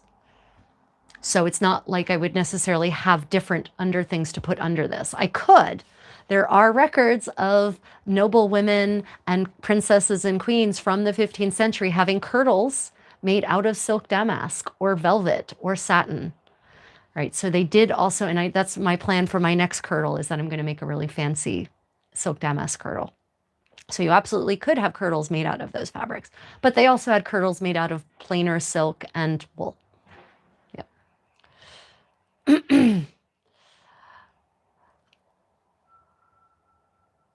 Yeah, it's hard to concentrate and focus when you have PTSD. I can't get it under control. I just keep regurgitating. Jim, and I'm I'm in the military, U.S. military community, so I feel you. Yeah, that's a hard slog. That is a very hard slog. Especially these last 20 years have, yeah, really created a lot of PTSD in the U.S. Yeah. Yeah, you have my full empathy. As a fellow sufferer of PTSD from a near fatal car accident I suffered when I was 20, yeah, I get it. I wake up sometimes in a full anxiety attack mode, and that's an awful way to awaken. It's a really rough way to awaken. I love that color. Well, thank you. I do love this color as well. It is a very nice blue indeed. And blue in this period in the Middle Ages could have been created was most commonly made by woad. And woad, to get a nice blue, requires fermented urine. Isn't that fun? But there is some evidence of indigo having been imported into at least 14th century Italy. I have not been able to document the spread of indigo up north of the Alps, really, until the 16th century. But at the very least in Italy, indigo is being imported into Italy by the 14th century. So the problem with testing, chemical testing, is that the dye stuff for woad is the same as the dye stuff in indigo. It's indigen. So chemically, it's the same. So you can't actually test a garment, a textile, and determine whether it was woad or indigo. You can tell it was one of them, but you can't tell which of them it was, chemically speaking. So, yeah. Okay. Well, everyone, we are coming up on the, I don't even know what time it is. 3.5 hour mark. Okay. Okay, so I will ask everyone for final questions. If you have any final comments or questions, we'll take another 5 minutes and I will answer any final comments or questions. And I will talk about, while you ask me any of those final questions, I will tell you about my next stages on this gown and show you where we're at the moment. Okay, so let me remove these pins so that it doesn't look like a porcupine anymore. Okay, as always, I didn't get much sewing done. I got too wrapped up in talking to you all. Always happens, never fails.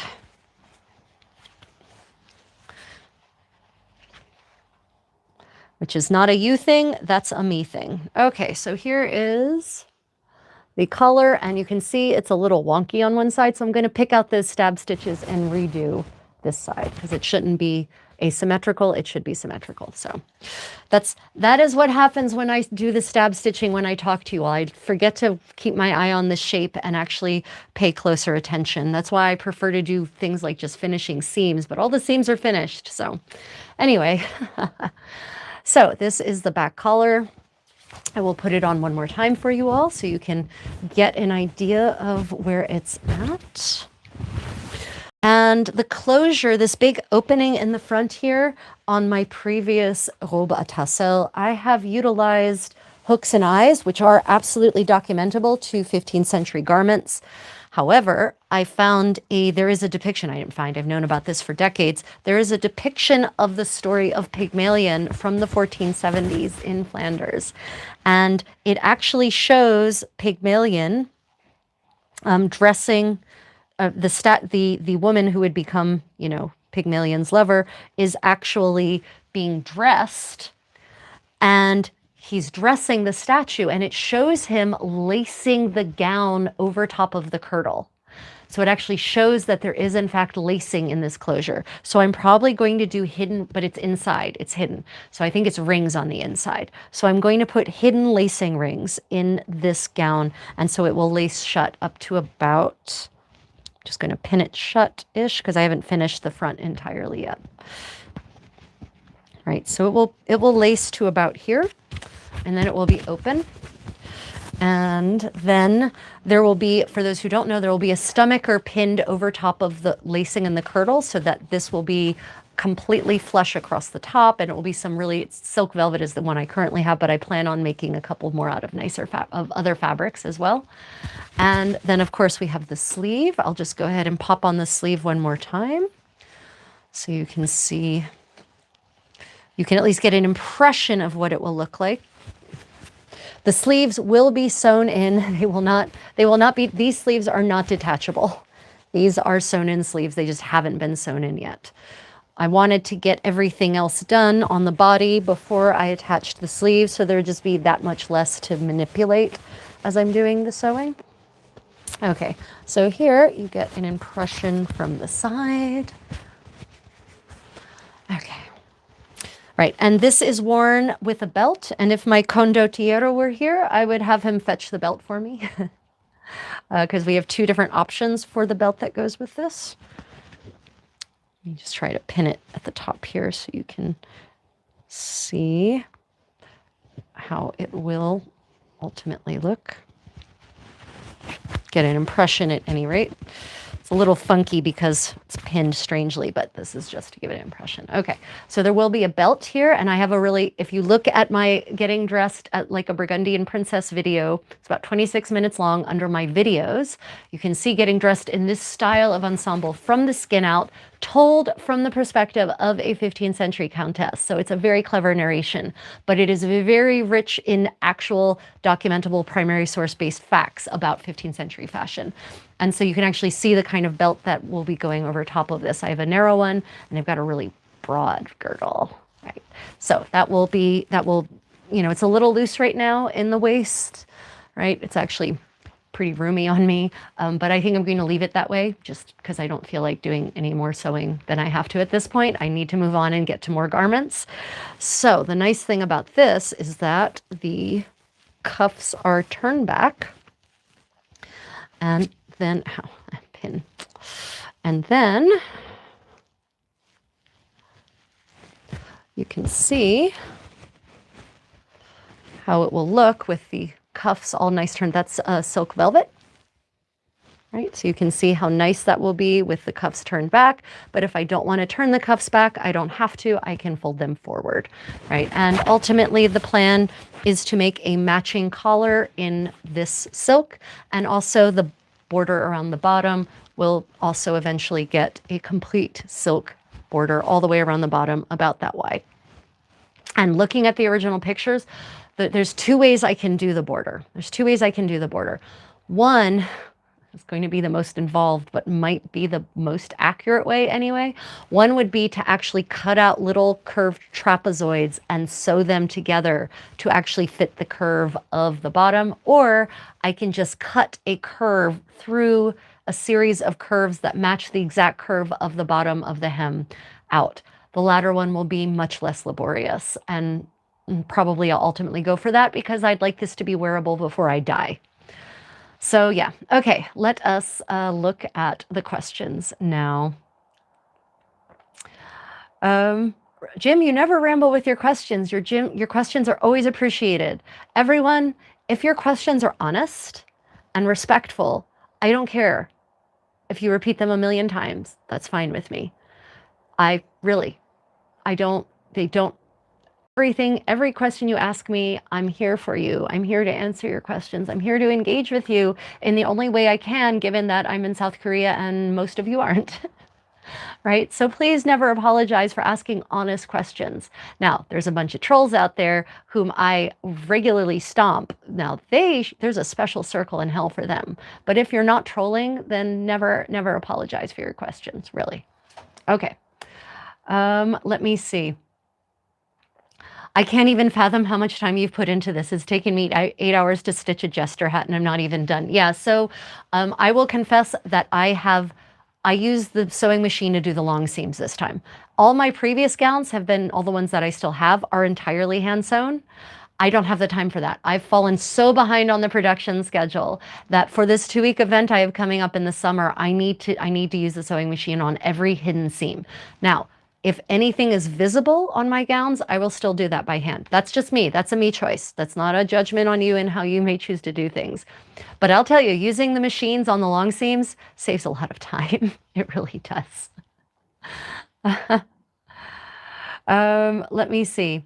Yeah, do I hand sew everything? I have in the past hand sewed everything, but I don't have time for that anymore. So currently my current approach, until I get back up to speed on having enough garments to actually get me through a 2-week 15th century living history event, is Every hidden thing is being done by machine. Anything that's visible is being done by hand. Yeah. But the thing is that that means like even finishing the seams still has to be done by hand because those stitches will show on the front. So even though the seams were stitched by machines, were seamed together by machine, all of the flat felling is still by hand. So it saves some time, but not all the time. Question, how do you get into historical dressing? How did I or how does one? I started dressing, pretending like it was the olden days, probably at the age of 4. My grandmother gave me an old lace tablecloth from her long dining table, and I started draping it around myself in a variety of ways and imagining that it was a beautiful princess dress, in quotes. That's how I got into it. And then eventually I got a sewing machine and started just cutting fabric in ways I thought made sense because where I lived, there was no one to teach me anything about anything. And the internet, when I started doing this in the mid-90s, was a wasteland of chat rooms and porn and nothing worth reading. And my local libraries had no publications that would have been useful. And there weren't many publications that were useful then in any case. So how you do it now? Well, it's much easier now. Everything's digitized. There's so many more books that have been published on making historical clothing. So many more books. In the case of medieval clothing, you might want to check out the Medieval Tailor's Assistant. If you want 16th century clothing, the Tudor Tailor is an excellent resource. Yeah, there's a lot of good ways to get into it. Yeah, I have a series of videos actually on this channel under videos on books I recommend for those who want to get into historical fashion. Yeah. Let me see. If anyone is looking at your hidden seams that closely, they can tell it's machine stitched and they are too close and deserve a smack. Yeah, I often say that. If anyone looks at these seams that closely, they're going to regret their life choices. Yeah, Erin Phil, thank you. Really appreciate that. From what ratio? Let me see. Oh yeah, fermented urine. Fermented urine was absolutely utilized as a cleaner in the Middle Ages. It was a bleach. It was a natural bleach. It was the first bleach, as far as I can tell, was fermented urine. And it's very effective, by the way. And it's a much better choice for your fabric than bleach because the ammonia is actually good for the fibers, whereas chlorine-based bleach deteriorates your fibers. So if you can get an ammonia-based bleach, you should use that instead. Just saying. But yeah, fermented urine was absolutely a primary chemical utilized in the Middle Ages for a variety of processes: tanning leather, dyeing fabric, removing the lanolin from wool and other stages of wool production, dyeing fabric, bleaching garments. Yeah, very, very useful, not considered even a waste product. It was just a useful raw material that was collected and paid for. Imagine taverns and inns in towns with little ceramic urinals with a hole that's just big enough for the apparatus to fit in. So very contained, actually, nailed to the sides of taverns, public taverns and inns, and then men going and using them, and then the innkeeper selling that urine to the tanners and the dyers, et cetera, and making a profit off to an upstream and a downstream profit from the tavern industry. First, the tavern keeper sells the alcohol or the beverages to the patrons, and then he collects the liquid on the out end and sells that too. Vertical integration for the best.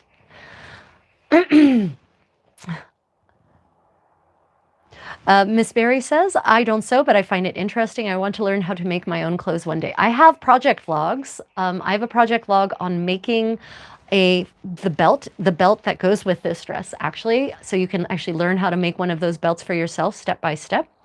And I also have a project vlog on making a 15th century Florence Gamora, which is the Florentine version of this blue gown, also on this channel. So if you check out my videos and you look up making a dress, it should hopefully bring that video up. It's the full project vlog is 2 hours long because it's from beginning to end, including lots of little tutorials on hand stitches and tips and tricks on sewing a dress, et cetera, et cetera. It's very detailed, very detailed. You would be able to successfully make a dress if you watch this video, or at least a 15th century Italian gown at any rate. Yep. Sober men have difficulty making it into a large toilet. How are they hitting the little pot while drunk? Oh, Michia, that's a good point. I honestly, reading the medieval sources, people were not drunk that often. It wasn't like it is today. I think people actually spend more of their time inebriated now than they did in the Middle Ages, based on my readings of, documenting people's daily interactions in their daily lives. I really think, because alcohol wasn't as strong back then. They didn't have spirits. That's a very late, people don't start drinking distilled alcohol until the end of the 15th century, and it's not widespread. And beer and ale were brewed to only have like 1 to 2% alcohol content. They weren't brewed to be strong like they are now. Wine, they drank diluted. No one drank straight wine. It was considered churlish. How's that? Another medieval myth that everyone was just drunk all the time. It was considered churlish to drink your wine undiluted. So I really think that people weren't inebriated as often as they are now. And it's another creation of the modern era, right? The gin mills, the spread of distilled alcohol, the depression and stress that was created by the Industrial Revolution, right? The Enclosure Acts. Oh, anyway, I could go on forever. Okay, if you've been enjoying this live stream, please like and subscribe. I would like to thank Armor and Castings, the makers of amazing replica jewelry like this one, for sponsoring my work. I would also like to thank my patrons on Patreon and my channel members and my Facebook subscribers. If you're interested in supporting my living history work, my mission of spreading the beauty of past life to the world, sharing my knowledge, then you can consider becoming a patron on Patreon, a channel member, or a subscriber on Facebook. They each come with different perks and different extras. Access to extra videos, access to my Creative Contessa Discord server, where I share extra resources and we chat with each other pretty directly on a very regular basis. Have respectful discourse on sometimes challenging topics. Then consider becoming one of my many supporters. I'd like to thank those of you who super chatted today and who gave me gifts as per YouTube. And I'd like to thank all of you for just being part of my community. Thank you all for the fantastic questions today. Please come back and ask them again, or ask different ones, ask more of them. And, for just being with me along this journey as I seek to explore and recreate the beautiful aspects of medieval life and clothing and share them all with you. Okay, everyone, on Friday morning, my time, Thursday evening, your time, I have a live stream with Philip from Irish Medieval History, The Medieval Buzz, where we will talk about all of the things that are just buzzing around in the medieval history world, and of course, answer your questions about medieval history and life in the Middle Ages. So I hope to see you all then, Thursday night, Americas, middle of the night, Europe, or Friday morning, Asia, Australia, and Oceania. Until then, everyone, may your adventures in history be creative. Good morning, good afternoon, good night.